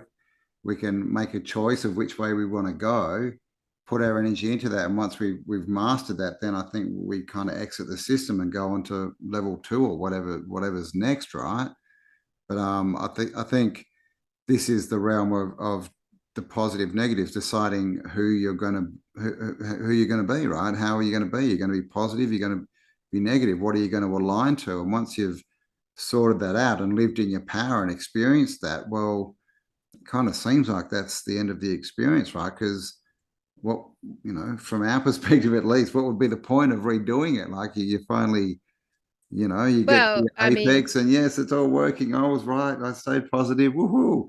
And then you get cast back into it for an eternal sine wave. yeah, So very yeah, I don't think. painful. Like, Yeah, I mean, Campbell, like if we believe the stories of the Bible, then people were living for 1,000 years, 900 years, Yeah, 800 years, so 500 years, and like the age limit declines, but there's positive still that people. moment where Mm, you're basically living through a whole polarized era. You're literally yeah, living from the beginning to the the end of top to that the end. era. Yeah, And that's what I think we get this concept with the negatively charged, that they've got the bloodlines and the memories and the exactly. knowledge and for the thousand, but then there has to come a time when all of that's wiped. And Mm, then when that's wiped from you and suddenly you come out of it like having none of that long view or broad view or knowledge or access to it or anything like that, then you're starting the game again, aren't yeah, you? It's like you go to yeah, start again. which was kind of pointless, right? So I think there's, and some people may take more cycles to get truly polarized and in charge of themselves and to decide which way they want to go. But I think once you hit the top of the cycle and you're ready and you're positively charged and you're ready for the positive, then you're fully empowered. Then yeah, I think you probably will live for 1,000 years because there's so much talk that all these elite types, the negative charge, they live much longer than us, right? They're just not showing us that. Yeah. And like vampires, right? Live, they're the negative. They Oh, live for a yeah. long time. All this kind of stuff. And all the double gangers, all the pictures Yeah, of all the all that movie kind of stuff. stars, like in the fucking Yeah, 1900s, where and in all the the past cloning. it tended to be the good people, right? Like, especially in Yeah, the Bible, like all the yeah. holy people and that, and the 1,000 year reign of Christ, they all lived for 1,000 years, all the saints and everything. So yeah, I think totally that's probably it, and that maybe that's why it happens. Like, if you haven't made your mind up, or if you haven't, aligned to a charge, then you keep repeating to sort of give yourself more chance to make your decision properly. Where if you're alive the whole time and you're not quite decided, then you're going to be more easily swayed by what's around you, right? It's not going to be your decision. So you sort of die and reborn and die through the cycle. And by the end of it, hopefully you've sort of decided, because I'm sure that, there'll be people who go with the negative. That'll be their experience, and they're like, "Well, I'm a negative. I'm going to stay negative," and then they go off to wherever that is, right? Hell in the sky or whatever it is. Because Yeah, like as a positively charged individual right now, like unless you were sort of unless you were like in the state of investigating, which is where we sit, like always asking more questions, and like the what the the fuck's joy going for on? us, our whole friendship's based on that. Like we just love like getting into the nitty gritty. That's why I love riddles. I love anything like that. I love putting my head and trying to figure it out from all as you guys know, all perspectives. Like I'm all over that. I love it. Um, and I think that like is indicative of those who are absolutely, without doubt, can't even question it, would never know yourself without it, are positively charged individuals. Like you absolutely have developed that charge, or have it's left over enough in you that you are so positively, you can't help but want to be in a state of investigation. And that's what you would consider the truth movements, who inevitably are leaning towards Christianity, which is absolutely normal, probably, and completely okay. Because that, like Christianity or Satanism, it gives you that pathway of faith that there is a process here to keep you safe and sound through this moment in time. And it Hmm. gives you answers and it gives you a stable grounding. That's got to be a good thing, because it's Yeah. like it stabilizes your energetic, it grounds you in a faith, it grounds you in a process, it grounds you in rituals, it grounds you in a concept, a construct, and that's safe, that feels secure. Hmm. Because right now, if you're a positively charged human being, I can tell you one fucking thing: you are in a state of insecurity, and that is a fact. Like everything around you is absolutely insecure. Your money, your job, your health, your family, everything is in a state of insecurity. Your thought processes, your faith, whatever, because it's designed that way. Like Hmm. how could you be feeling secure in this state, or in this moment in human history, when you are actually immersed in a system that's about to collapse by the state And of the cycle? yeah, I mean, and choosing, religion, Christianity, whatever, even though we know most of the institutions are negative, they're still going for the positive aspects because they see it as a positive thing and it gives them hope and faith and all this. So it's still, it's still positive people choosing the positive, right? But then you've always got that choice. You always got the negative energy going. Oh, you want to be rich and famous? Oh, just sign here. Just do this. Just do you want an easy life? Well, just take your clothes off in front of a camera, girls. Woohoo! All this kind of stuff. And they're teaching, especially at the moment, there's a lot. Well, I've seen a lot of videos of the younger generation. They're the whole sex thing, right? They're like now they're teaching girls that to be empowered, you don't find a partner and settle down and make a family and be creative. You go out and sell your body and you have multiple partners and all this kind of stuff. Um, and they literally say it, to become an empowered woman. That's what you do, right? But because Yeah, we're in sex. a negative environment, that's empowerment. It's Yep. negative. It's a negative empowerment. So that's Yep. what we're Sex is seeing. Yeah. whereas in the positively charged realm, obviously you go through sex would become a holy act if that's probably the wrong Yeah. terminology. Well, Like but a more intentional, like intentional creation, right? Like yes, having a yes. child because the couple decide that's what they're going to do. It's not just going to be going and having a one night stand and going, oh my God, whoops, I got pregnant. It's going to be you'll make a decision. You want to create something, a life, right? And then you'll be fully into that. It'll be intentional. I think Which is yeah. that was very alive in the Ringing Cedars of Russia, the Anastasia series. There was a whole book about, the couple coming together and then spending time on a piece of land, dreaming up their domain and Yeah. dreaming up their land. And then they invite all their friends and family over, and then they present the vision. They tell the vision and all the details of their home, their domain, their children, what they're going to be like. They've done all that dreaming. Ooh, that was a loud noise. Oh. Something just fell on the roof. Hopefully not a big scary goanna.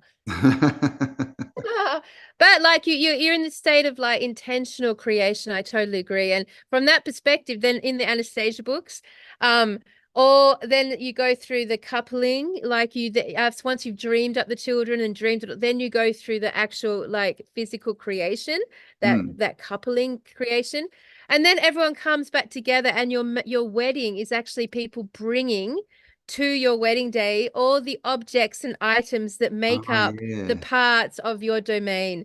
So Yeah. if you had dreamt up an orchard and Right. shared the vision, then all the beautiful trees, that was how it all worked. Mm. And that's why I loved the Ringing Cedars of Russia series, because it was And such a positively charged vision, right? yeah, and I think books, and series like that are here to sort of show us what's coming because it's interesting that, we had like Celestine Prophecy and other kind of books like that, but most of those authors, they only do one book or one series, like one thing, right? They're not like these people who just keep, producing books every year and they No. somehow come out with this thing, right?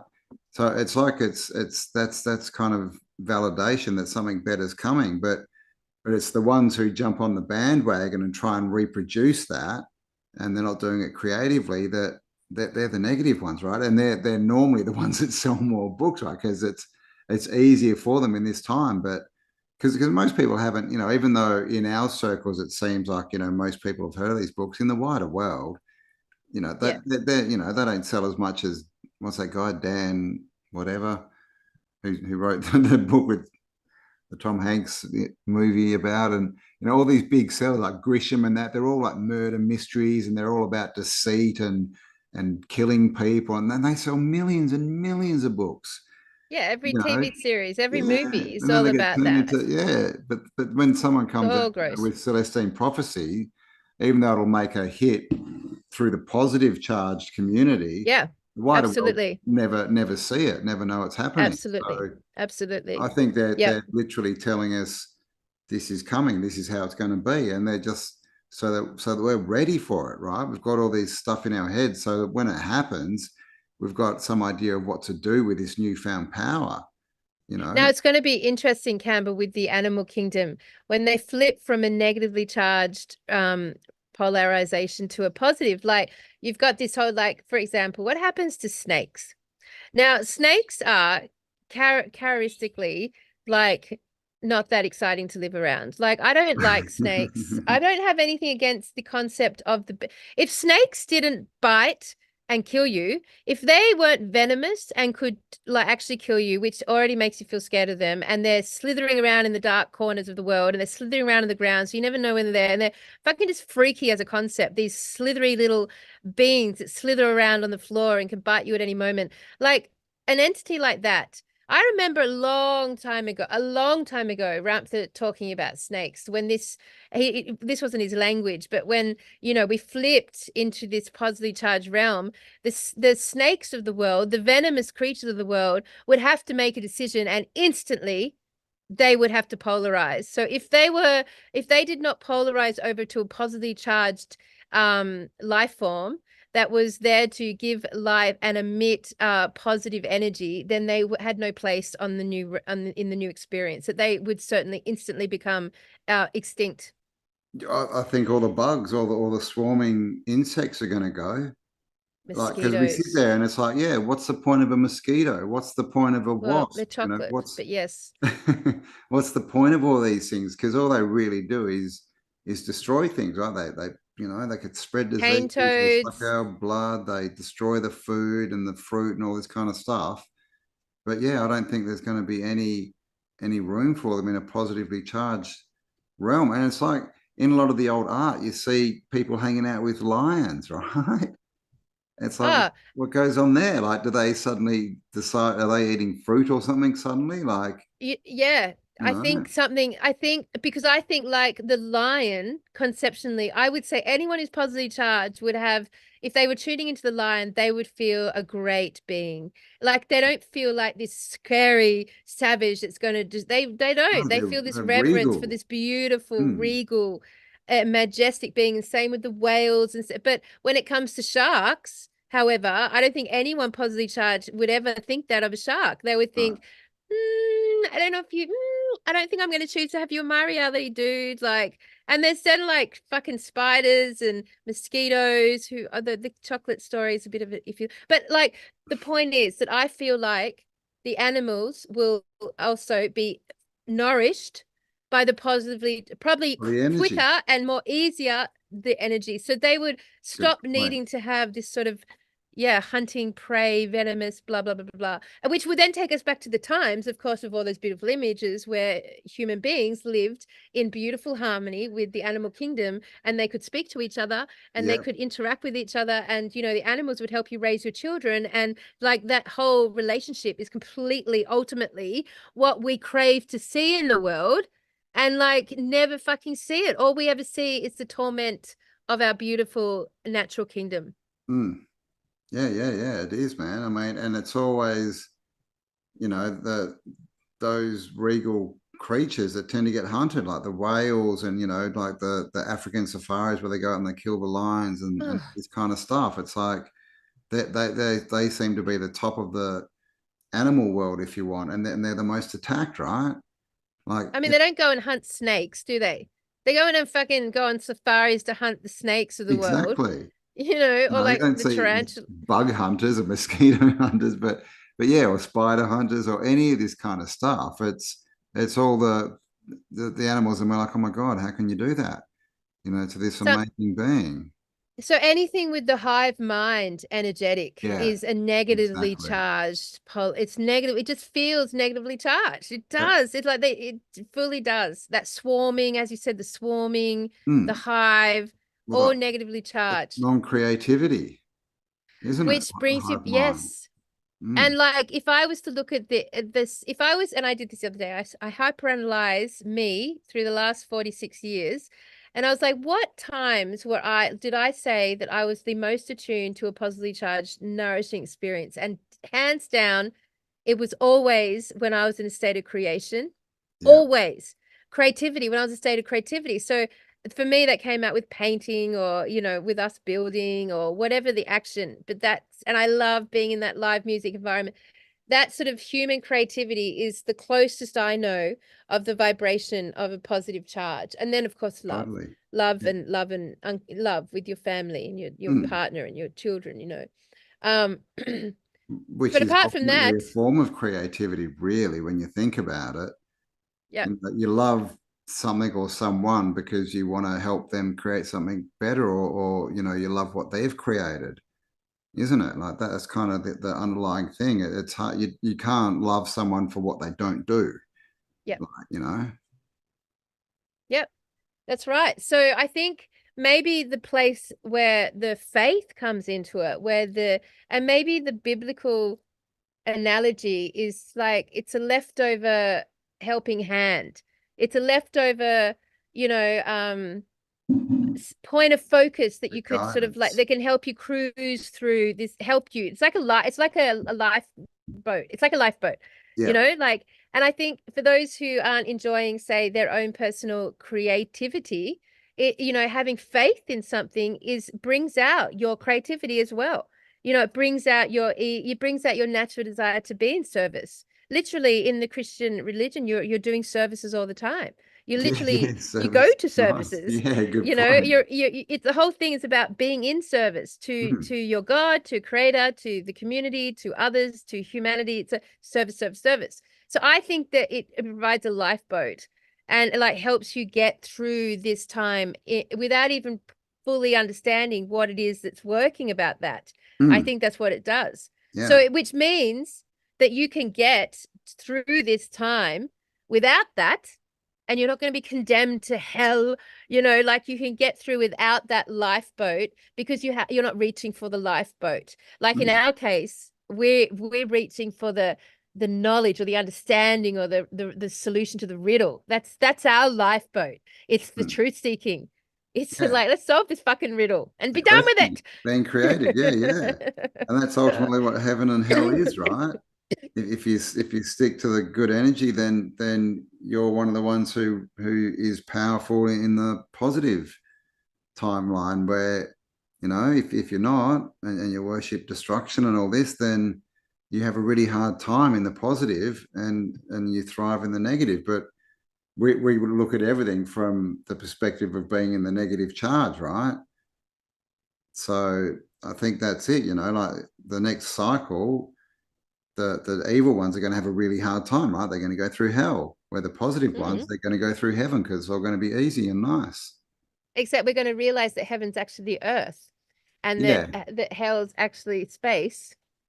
And that metaphor, like at the apex, I bet you every single time the negatively charged apex will take you to space.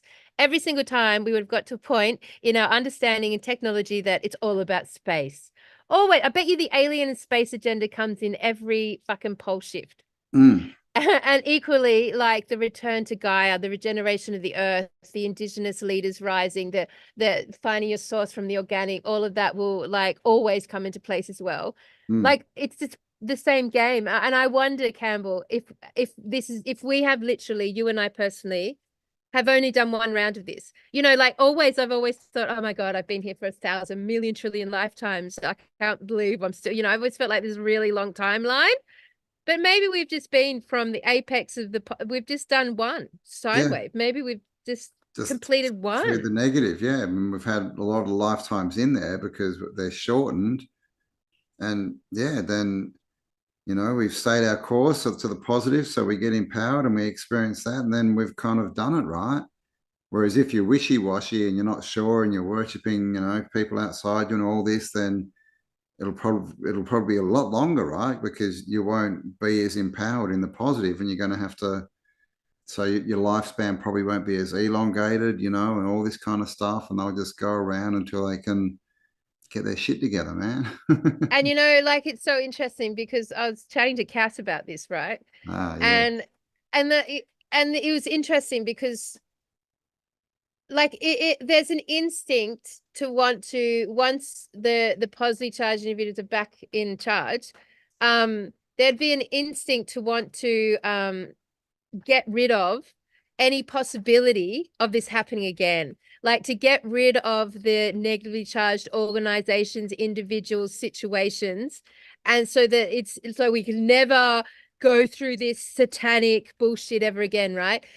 And yet, like, would it not be the most natural thing as a supercharged positive individual that is back in charge that we respond compassionately, and thus through the compassion we don't obliviate and annihilate and destroy Well, every that's other negatively charged being, and thus they continue to exist, and thus yeah, the cycle continues to. yeah, it's got to continue, and that's the ultimate thing, right? Is the ultimate proof of how positive or negatively charged you are. You know, if you have to go out and kill and destroy what you believe, because it's all perspective, what you believe is bad and evil, then you're clearly not that positively charged. Well, Campbell, that is a very lofty statement because, honey, like if we had, say, like, But someone disgusting in front of, like Bill Gates, yeah, if or Elon Musk, if we had them standing in front of us, would you just be like, would your instinct want to just destroy them out of existence so they could never reign their terror again? Or would your instinct well, be to hug them back into I wouldn't hug them, well-being? but I would know that they're ultimately creating their own demise, and that they're going to suffer. They're going to go through, like he's going to go from one of the most powerful, empowered people to nothing. He's going to lose all his wealth, all his influence. He's going to have full on mental trauma, man. They all will, because they'll still be alive and they'll still remember, how it used to be. And suddenly everything they try won't work. No one will listen to them. And they'll end up, the street people, because they have no real skills. They just, apart from being attuned to the negative energy. So to me, all it would do for me to, whatever, something bad to him, wipe him out or whatever, that's really going to affect me more than it's going to affect him. It's Oh, going to it's a put my tough one, energy man. down, right? And this It's is a the thing, tough when it flips, they're one. not going to have their power. They're not going to have the power over us. So they're not going to be these people up there. They're going to be the ones in the shadows that with all the, so-called mental disease and everything, because they're going to be, what the hell's going on? I can't But do Campbell, anything. I've lost my mind. yes, You know. but inevitably they will rise again. So by Well, not removing them, at they the end are of the going to. yeah, but if you remove them, if it's all cycles, by the next cycle, there's going to be someone to replace them, even if it's This not is them. true. Well, So, maybe though, maybe the characters remains kind of solidly generally the same. yeah. I mean, it's just an interesting conversation around, Hmm. what is it to be a compassionately supercharged human being, positive charged human, up against like making decisions about the negatively charged ones. I mean, when you heard about the idea that they were basically, all the Hollywood actors and politicians were at fucking what's that military prison, Guantanamo. Guantanamo, and they were all being lined up for a trial and execution. What did you think about that? I mean, I wasn't happy and excited. I wasn't like, yay, yay. I mean, me, I'm always like, oh, I wonder if this is true. But I mean, But you if weren't that happened, opposed to the idea. well, yeah, but I kind of always knew that even if that happened, there's always people underneath them who will move. You take out Mhm. the CEO, and Yeah, there's always someone I below that's agree. going to step up into I that agree. position. I So agree. it's not really solving a problem. The way to solve the problem is to change the way that people are thinking, that those people are thinking. And maybe All that's right. why we get all these, the like in the Bible, and that all these preachers and prophets who stand up and try and tell people this is the way forward, do this. They're trying to tell them, think about this, and trying to change them, because unless you get someone to ask themselves a question, you're not changing them at all. All right, but Campbell, what if we realize that the negatively charged individuals are a different species? Yeah, yeah, yeah. What if they're a And different species yeah, I've and you definitely talked cannot? about that, and the blood types and the 15% and the fallen angels and all this kind of stuff. But maybe if that's the truth, maybe they're only here in the negative cycle, right? Maybe that'll change, and we'll get a group of positively charged people that come in to help lead us through this.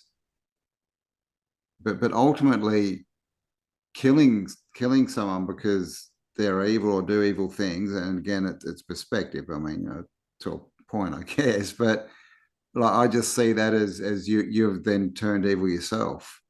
Yeah, but then you could And so also that's the see, conundrum, right? Like, yes, I agree with you. I would agree. But like the conundrum is that like in that step, are you then like in that compassionate, loving concept or understanding, are you then like preparing for your demise again? Like if we yeah. knew that it was a different species, and that's the only way they can like positive, that's the only way they can take charge from such a negative dense realm. They're literally a different species, and that different species, like this snake, is never going to form an emotional relationship with you. You will Mm, never have a cognitive relationship that's like on any sort of level where you are affecting their process, and mm, so they will continue to be what they are, and so you may destroy them. They might not get the charge from the natural organic charge, but they definitely could find, different ways of getting that charge within a positively charged realm, like we have. sure. How have we Yeah. existed? Because we have found ways. Mm. So We're it's just, never, it's yeah, I don't think we're ever going to, yeah, it's never going to be 100% positive or negative. We're never going to get rid of nefarious people, but we'll be able to out influence them, right? We'll be able to have more influence, and so they'll have less and less power. And I believe ultimately everyone's here for experience, and that's probably to help you choose, which way you're going to go. But it's you also can see how interesting, this. isn't it, with blood types? Like, what are they? RH negative, Yep, right? yep, Negative charge. We're all yep, positive charge. yep. Like it tells you. And it's interesting, like if you take our experience today as to be inevitably the experience again, but from the positive charge to the negative, you're going to have people on their version of YouTube who are negatively charged, who Yeah. are speaking like you and I, Yeah. like buddies, trying to like figure out how this fucking positively charged world, which we can't stand because it doesn't nourish us or feed us, is an existence. Like, but it's going to be Yeah. a complete Black Mirror flip, right? Yeah. Like, so Yeah. you can see how then the satanic, or if I can take the story out, the But, negative charge but that will they're come only going to again. affect the people with the negative charge. Like we only affect the people with the positive Yeah, charge, Campbell. exactly. So it'll flip. And do you think Bill Gates worries about, us? I don't No, of think he course does. not. So we'll just be more, you can't change everyone. So we'll just, I think, be out there trying to affect positive people in the best way. And, you can't make other people's decisions. If they decide to go the negative route, well, that's what they do. But they're just going to have a harder and harder and harder time. And they're going to I be the could kill, I frustrated could kill, ones. I could kill someone. Okay. I could. I could. I Like mean, I could. I mean, I find it hard killing animals, but I could definitely like kill another species of like negatively charged beings. in a I certain could. circumstance, I think, Being most of us honest, I'm being could, honest. yeah, I could, if I walked in on someone doing something, horrific to a child, then yeah, I don't think it would even be a decision. But in that instance as well, to me, it's intention. You're not you're not hunting someone down for what they may or have done in the past. You're like in that instant, you're like, I can stop this negative act and from happening, right? Because I'm a positive person. So yeah, but I think that's different than rounding them I up, mean, sending them to Guantanamo and all this kind of stuff, well, but because that becomes an intention, right? but Campbell, would you stop that from happening? Is what I'm saying. Do I Like, stop would them you from being actually hung like the bad people? No. like right now? Oh, Right, here you go, here you go, here you go. Right now, Campbell, you are the man in charge, and right now, literally, there is like 1,000 individuals, the worst of the worst, the most famous of the famous, who are all there, have had their trials, all evidence that has come out, and you're the one that decides whether to remove them from this game or to keep them here. What would be your decision? oh gosh. Well, I mean, Well, it's He's like, it's time to end the show, Kelly. It's yeah. been 2 hours. Thanks for joining us, guys. We'll be back next week. I find these questions interesting. Yeah, What no, would you I do? mean, yeah, that would definitely be a lot harder because basically because you're then acting on behalf of a large majority, right? So it's not necessarily your decision for you. But You you've know, been chosen. You have been chosen as the person from the masses to make this well, decision. then I guess if that was the deal and I decided to take that position, I would have to go with the conclusion of the masses. No, no, no. They've handed you the power because they trust in your conclusion. So what is your conclusion? It's a hard one because then, by doing that, don't I turn into the same as them? Like if you kill a killer, aren't you a killer? I Like don't know. so what's the point there? I mean, I understand that it's a negative and and it depends on, like if there's someone who's a CEO, someone like Elon Musk, if he hasn't actually, taken the A chrome or killed anyone, he's just done stuff No, no, that, no, no. They've all been that trialed. They've they've all been all trialed. and they've all done it. If they've all They've all been been out trialed. there, Yeah, they've all taking done it. lives and doing all that stuff, Mhm. then I probably would, you know, if I knew that 100%. But it's different to someone who's just nefarious and putting out, putting out Ponzi schemes and people are then making their decision to follow them, if you know what I mean. Yeah, It's there's different if lots they've of taken the levels. act to go out and actually themselves done the acts, then that are evil, then yeah, I think you would. But you would have What to know that 100% as well, wouldn't you? what would I do, you reckon? Oh, you just be like, yeah, take him to the gallows. Yeah, I'd be fuck it, Let kill me him. do it I would. myself. Give me the knife. That's probably, oh yeah, I mean, like, I guess well, that's an interesting thing to say because I think that's probably what if I was the one to make the I mean, decision, my decision would be yes. And mm, then it like to be really, if I was the one saying yes, then I would have to be the one also doing the doing it. killing. Yeah. But like I said, if I walked in on someone doing something like that, then it wouldn't even be a decision. I would do it instantly because then that's more real. You know that they're doing it. You can do something about it.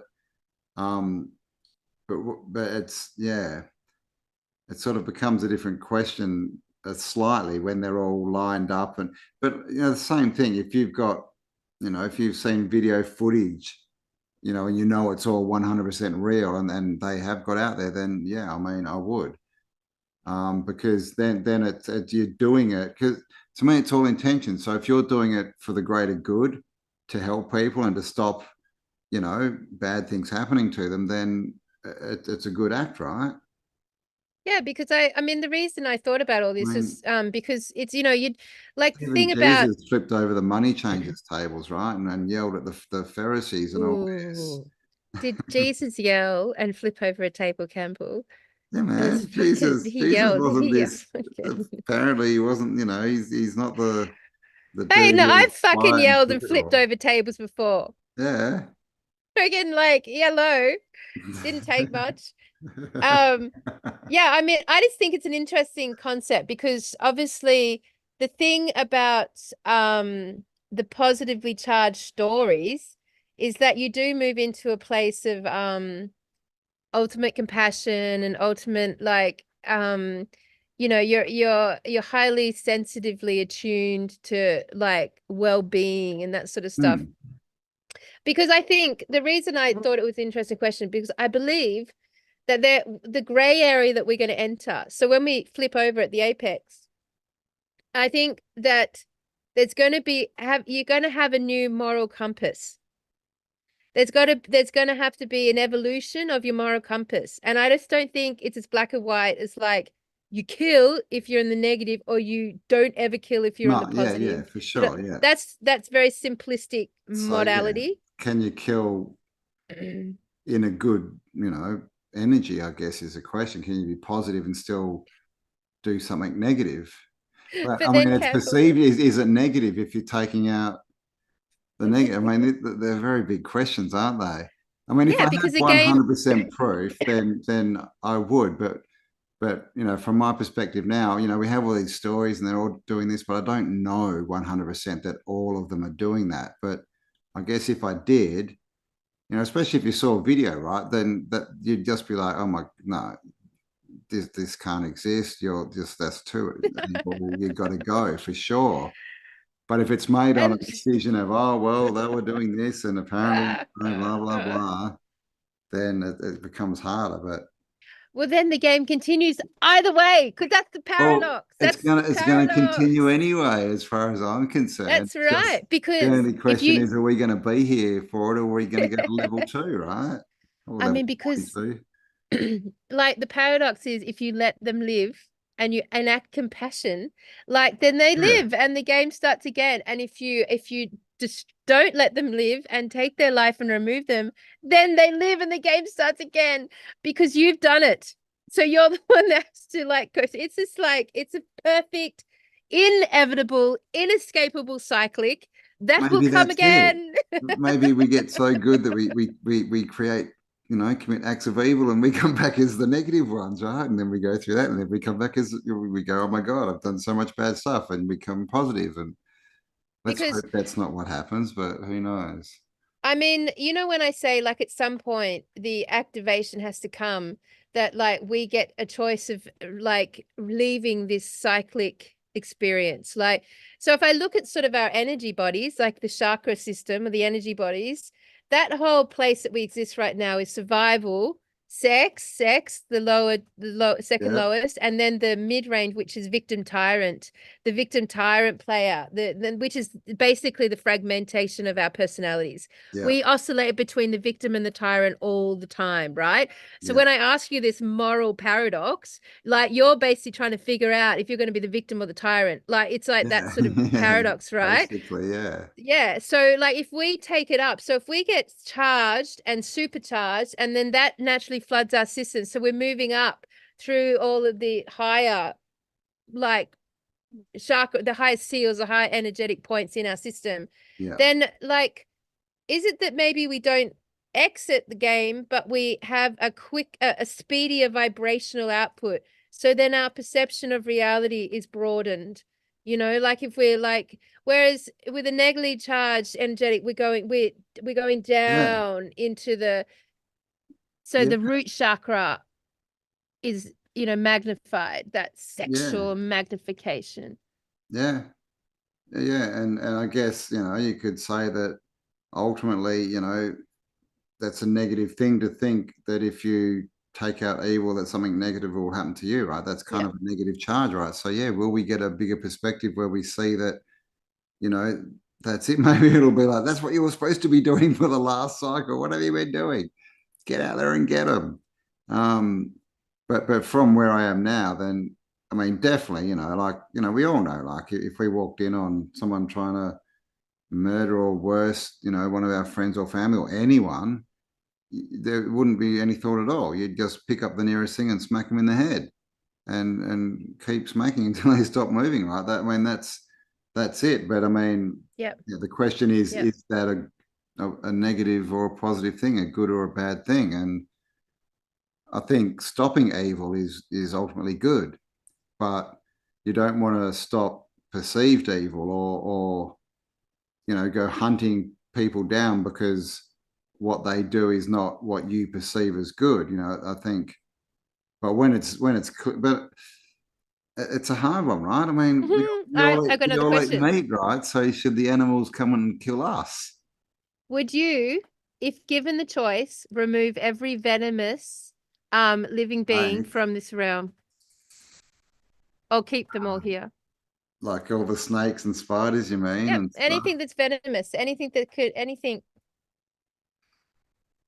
Well, that's a harder question because that then, well, we think at least that animals are just acting on instinct, right? And that's what they need to do to survive, which we kill animals to survive. So, should I go and kill all the meat eaters, or should all the animals come and kill us? It's a big question, man. I'd do it. You do it? You know why I'd do it? I would do it just to see what would happen. Because like if I took it through I like know, I'm in hell. if I took it Freaking out. through the chains that I understand of the ecosystem and how the cycles and the chains Yeah. up and down That's the all ecosystem, interactive and like yeah, how it's all interactive. Actually, you know, if you remove the venomous energetics, the we the get issue better or with the food worse. chain would improve. It probably wouldn't do much different. You Like, wouldn't because the think so. majority of the venomous don't really like they're venomous to us. Yeah. I mean, it's I like the mean, cane toad, right? Like, yeah, it's venomous, but it even when it's dead, it kills all the native animals, right? Because they eat it. So, and venomous animals don't seem to, give that much back to the environment, do they? When you like, no, because not there's hardly any animals, if any at all, that hunt and live on just venomous animals. So it's not like they're a no. food source. They don't pollinate flowers or anything like this. They're just these, well, apart from mosquitoes, right, and chocolate. But yeah. Confusing. Anyway, look, we're rambling on now. I sound like an asshole. That's okay. I just from a perspective of the simulation, Let us know what me, you I would just do like in to the change it comments. all up Would a you take lot. them out? What would you I do? just fucking change it up, man. Yeah, I mean, yeah, Change is as I good as a would. holiday. Like, for example, the python snake, like that does not bite you and kill you. Like it has It's a not got the constrictor. venom in it, No. right? Yeah. But like, and if all the other venomous snakes were taken out of the equation, then humans could live probably quite comfortably and easily with a python. Yeah. Because pythons are really good at killing them, I, at keeping your yeah, house the clear of other mouses, things. yeah, mice, all that kind of stuff. Yeah. So there are positively charged, or at least there are venom, snakes that would be okay in a positively charged environment. Yeah. Yeah, for sure, Same, man. same with some spiders. Like there's a lot of spiders that roam around that aren't, Yeah, you garter know, spiders and golden yeah, orbs. Yeah, for yeah. sure. So I think within the what I'm trying to say is within the Crabs, animal kingdom, lobsters. within the animal kingdom there is a negatively charged and a Yeah. positively charged animal kingdom, and Yeah. we're going to go back to a positively charged animal kingdom, which should shift away and probably because I read a book like about 20,000 years ago about pole shifts, and Mm. in an instant from his evidence, animals disappeared and other animals remained but instantly evolved something, like instantly grew feathers or instantly were able to fly. Instantly there was a massive instant evolutionary moment, bang, within 3 hours. Wow. So So we I can get think that the things. animal kingdom will reflect the shift, which is good because Well, I there's think, a lot of yeah, I think it'll kind of have to, whether that's instant or it takes a while. I think, all the scavenger type animals and all this kind of stuff, if animals live for yeah. longer too, they're not going to be needed or at least as needed. I mean, fucking marsh Like flies, leeches and ticks, man. leeches, ticks. What Like, the fuck? what the hell? And I mean, marsh flies, we've had a plague of them March here flies. lately, and they Yeah, are so painful. And there's what is none there? here. We don't have No, March yeah. flies, right? No, I they're all ran here. away from them. But All right, all yeah, right. they're, Let's they're just. shocking, man. Those March flies. Jeez. Well, all I can say, how exciting in 50 years from now, hopefully we've all this is done and dusted. Imagine the quality of music we'll be listening to. Oh, Yeah, imagine the amazing man. art we'll be seeing and producing. Imagine Fashion, the it's houses gonna we be so live in. good. Yeah, Yeah, man. we're gonna go from Kmart to Wheel of Time fashion. We're gonna go back into the Yes. beautiful layers and fashion of the fantasy TV shows, which I fucking love. It's all Yeah, going to be man. great. That's what we see in Anyway, the past, right? Well, the opposite of it. We went from all of that to the bloody suits and bowler hats, but black, black, black. But yes, let us know what you think in the comments, guys. What would you do? And we are going to be in Mulaney in under 2 weeks now. Tickets still available. Come and join us. We'll leave the link below. It's going to be awesome yeah, it's going to be and super fun, Bosnian. very intimate, and like just this basically, just this Yeah, basically he's going to with sit you there live. and rattle on about stuff. Ask ourselves conundrums. All right. Well, I really love that conversation. Thanks for letting me get all that out. That was good, Campbell. I feel like we're onto Feel something better? here. Feel lighter? All It right, feels like going this is a forward. good, yeah, Yeah, yep. Until I crash and man, burn next weekend, which, all good. because I'm basically being bipolar in this whole conversation with through the last couple of years with you. I'm just I keep know. flifting between and looking at You're sort of working like, hard, man. yeah.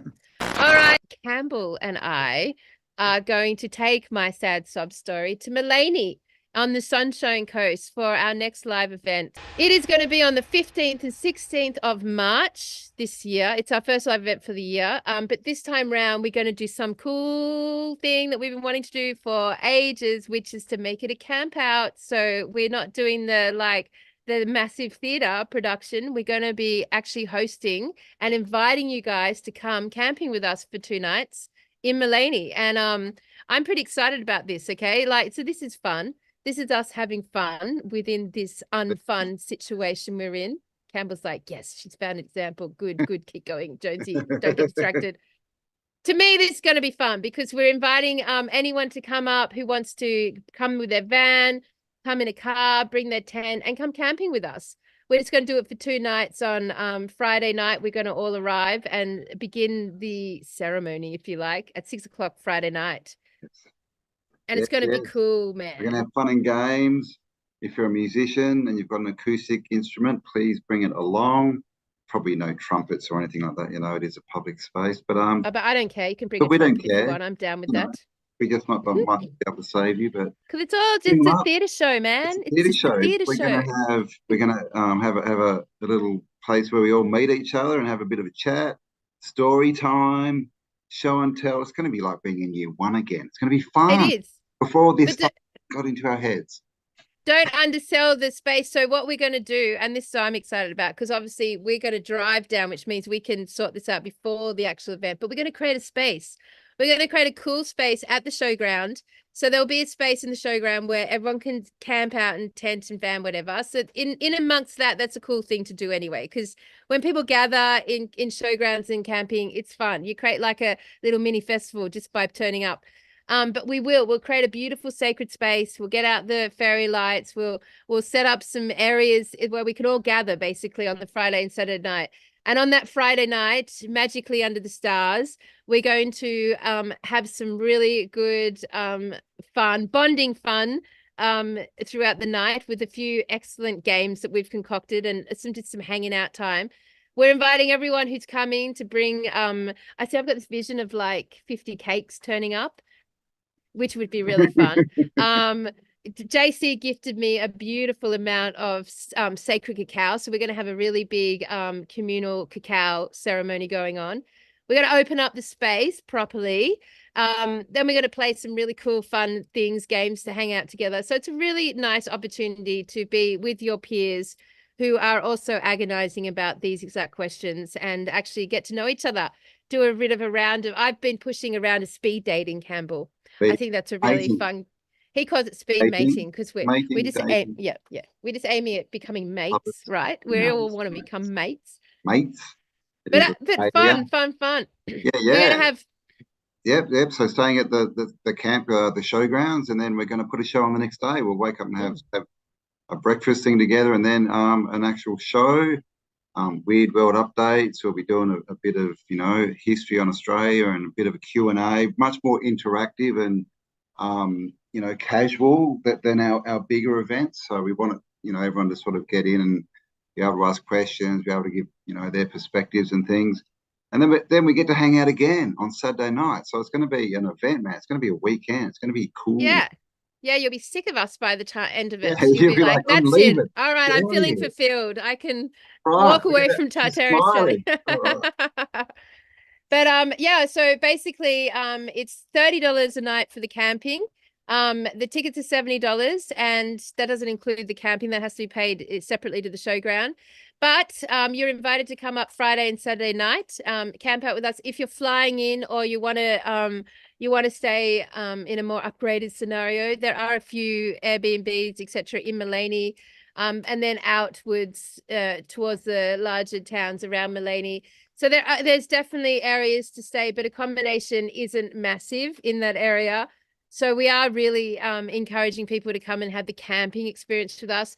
It's about an hour 40 from Brisbane. So if you're in Brisbane, this is an excellent, or on the Gold Coast, this would be a really good weekend. So basically, we're pitching less the show and more the come and camp with us for 2 days. The show will be running Saturday at the main pavilion all day. It's going to be a self-catering thing, so you turn up with your own food and your own camp chairs. And yeah, and we're just going to have a really good time together. Saturday night, we just be basically an extension of the show. We'll find somewhere to eat and, you know, bring some wine and just gather under the stars once again. And then Sunday morning, we'll formally close the space. In those 2 nights, we will be doing, once we've all connected in and bonded our consciousness, we will do a proper meditation. And if we're lucky, I will manage to find elder from the area to come and speak to us. Yeah, yeah. Because at the end of the day, Indigenous wisdom is probably on kin with nature for me at the moment. I'm enjoying it. So I think you guys will enjoy it. And yeah, I just think it's going to be fucking excellent. I think it's time. I think people are ready to come and actually be more hanging out and more casual and more. Obviously, we'll do a lot of open mic opportunities for people to share their weird and interesting weird world updates, their weird matrix glitches, their weird experiences that they've happened to them. And yeah, who knows? There might be a few like romances triggered in the space, Campbell. I mean, we just don't know. I mean, what's going to happen? Oh. I don't know if at the showgrounds you can bring your animals. I'm not sure. That's a question we could probably find out. I mean, I like having animals roaming around. We'll see what happens. Bring the sheep. Yeah, bring the lalas. Yeah, so Yeah, I mean, I'm excited. Yeah, and it's a cheap weekend away, right? Like $70, Yeah. $30 for the spot, bit of food, bit of petrol. You can have a great weekend, meet your tribe, all this stuff for like $250, man, if you're around that region. So why not? What else are you going to do, right? Come out and meet your tribe, maybe meet your potential partner. We don't know. Oh, Meet a mate, right? But bring your stuff as well. Like we're gonna, like we said, instruments. We're gonna have a story time. So if you've got any good stories, you know, obviously we're gonna be, you know, sort of 5 minutes. We can't have people up there for an hour telling us their life. But if you've got any unlike good me, it goes on stories, and on and on. yeah, exactly. We'll have to pull Kelly off. Show and tell. If you've got any interesting artifacts that you've, you know, found or bought or whatever, bring them up. We just want to be really interactive, spend Friday night so that everyone can really get to know each other, get familiar with it, with the energy, and really make a bond of a group. And then we'll go into Saturday, you know, and it'll be we'll all know each other right at the start of the day. So normally everyone rocks up and no one knows each other, and you know, by lunch they're talking a bit. By the end of the day, everyone's like starting to become friends, but they've all got to go home. So this time we're all going to be friends at the start. We'll go through the day. And then by the end of the day, we're just going to, like Kelly said, hang out. We can't have fires, unfortunately. So we might get some interpretive dance people to dance in the middle. I'm pissed off about that. I'm not 100%. Come on. Well, I'm not 100% convinced we can't have a fire. I mean, I think it's March. It'll be cooling down, and what the hell? We're at the showground. We'll give it That's usually like. That's what we would love, is to sit around a fire and just have a big campfire, chat, talk, you know, into the wee small hours. Of course, but you will be family friendly, so don't bring, you know, any substances you shouldn't, you know. What are you talking about? Well, you know, all these illegal substances. You can bring a joint or two, but you know, nothing harder than that. You know. Let's keep it family friendly. He's putting parameters on. He's like, oh my God. Rules. He's giving us rules. Controlling me. Yeah, but I'm gonna drink a bottle of wine, Campbell. Yeah, we can have a couple of drinks. We can have a few spliffs. What are you talking about? So, like, just to be clear, don't bring heroin. Is that what you're talking about? Yeah. Don't bring ice. Like, be specific here, man. No mirrors and razor blades will be allowed. No mirrors and razor blades. No industrial chemical toxins. Not about people do that anyway, but you know. We're all organic. We're all organic. Yeah, it's going to be a festive evening, but like we're going to get up Sunday morning and close it, so we don't want people, you know, hungover and. No, I mean, stuff. It's going to be fun. I'm all for plants. Awesome. Yeah, plants and organics. they're all right with me. Anything industrial and chemically is not Just leads think to of it like bad food. vibes. Yeah. And if you're going to drink wine, make it organic, And people, we'll be and at checking. least. And we will be actually opening the space properly. But Friday night's going to be really fun. We will definitely entertain you, and it'll definitely be entertaining. So look, the aim of the game is to get there on Friday. Okay, so if you can, the aim of the game is to get there and camp with us. It's definitely going to be the point of the weekend. So yeah, you've got enough time. Just February, you've got a month and a couple of weeks to get yourself organized and make it happen and travel down with someone. And yeah, so tickets are on sale at the website now, and I will keep updating the details as I'm going. But yeah, bring your own camping chair. And look, if you guys have anything you're creating or making and you want to just chuck down a rug or a picnic table and sell Yeah. it to the group, fuck yeah, I'm up for No, that, man. nighttime markets. If we get Yeah. people there, you can set up, bring some cupcakes and whatever, Yeah. electroculture, Friday whatever you night. do. Friday night would have been excellent nighttime market. I was even lying in bed last night thinking, what could I make? What could I make to bring to the space? Because I love making things. I'm definitely a hands-on art creator. But yeah, like our audience, our tribe, our family are they're very supportive of each other's homemade like things, produce. So if you're locally coming, that would Yeah. be an excellent thing to share with everyone, whether Mm. they be your pickles or your socks or your crazy hats. You know what I mean? Like there's cool things. And the games on Friday night, there will be some prizes. So this will be fun.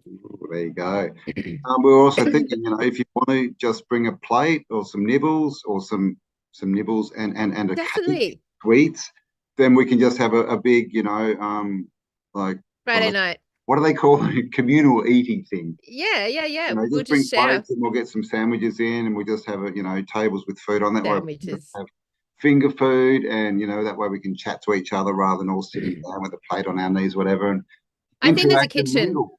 And there is There's a a kitchen. kitchen, so Yep, we'll be able got to fridges. use Yeah, barbecues and stuff. Yep, yep. exactly. But anyway, for more details, get your ticket and I'll send out some information and get you onto the WhatsApp chat. So we're all in contact with each other. All right. Well, you've distracted me now, Campbell. So I've There you stepped off go. my Now ranting doesn't reality platform. seem so much better now that we're going to Mulaney? Yeah, I know. So we can fill up reality in ways that are, fun and supportive, but just don't get caught up on the bigger questions like me, because look at me. You just do your head. I think that's a perfect shot. Okay, let's. All right, all right, all right. Look, I mean, I'm sorry, everyone, if I just like depressed everyone. Not my intention, just, Yes. keeping myself real in my macabre, too big thoughts. These are the big thoughts that Unafraid, just do won't be your head in. depressing. Yeah, man. Maybe we're not designed to have these thoughts. Maybe that's the glitch in the matrix. Maybe it's the fact that we're even thinking this shit that's glitched the matrix out and thus Yeah, left us in this no man's land where we've got no answers and no process here. Maybe that's the glitch. We are the glitch. we are the glitch. We I are, mean, man. I feel like I've glitched out of reality. That's why I can't plug into it. I feel like we've glitched out. And anytime I plug into it, it's just a freaking illusion that I've just distracted myself for a second. Doesn't make sense, man. Doesn't make sense. Yeah, man. So come and unplug with us and help me cheer up Kelly. Mulaney, Yeah. you'll find the link below. It's going to be awesome. Don't miss it. Yes. All right. All right. Well, we love you guys and we'll see you next week, Tartaria, Australia. And check out this excellent promo for our Bosnia trip, which you're going to be so excited to if you come because it's going to be rad. It's going to be amazing. I'll see you I there feel as that well. my voice has Maybe gone have high fun. pitched today. Two fun Huh? things. Two I fun know. things. That's two fun things. Two fun things. Two fun things. All right, good. All right, All right, guys. Stay guys. Love you lots. awesome. We'll see you all soon. Bye. Bye.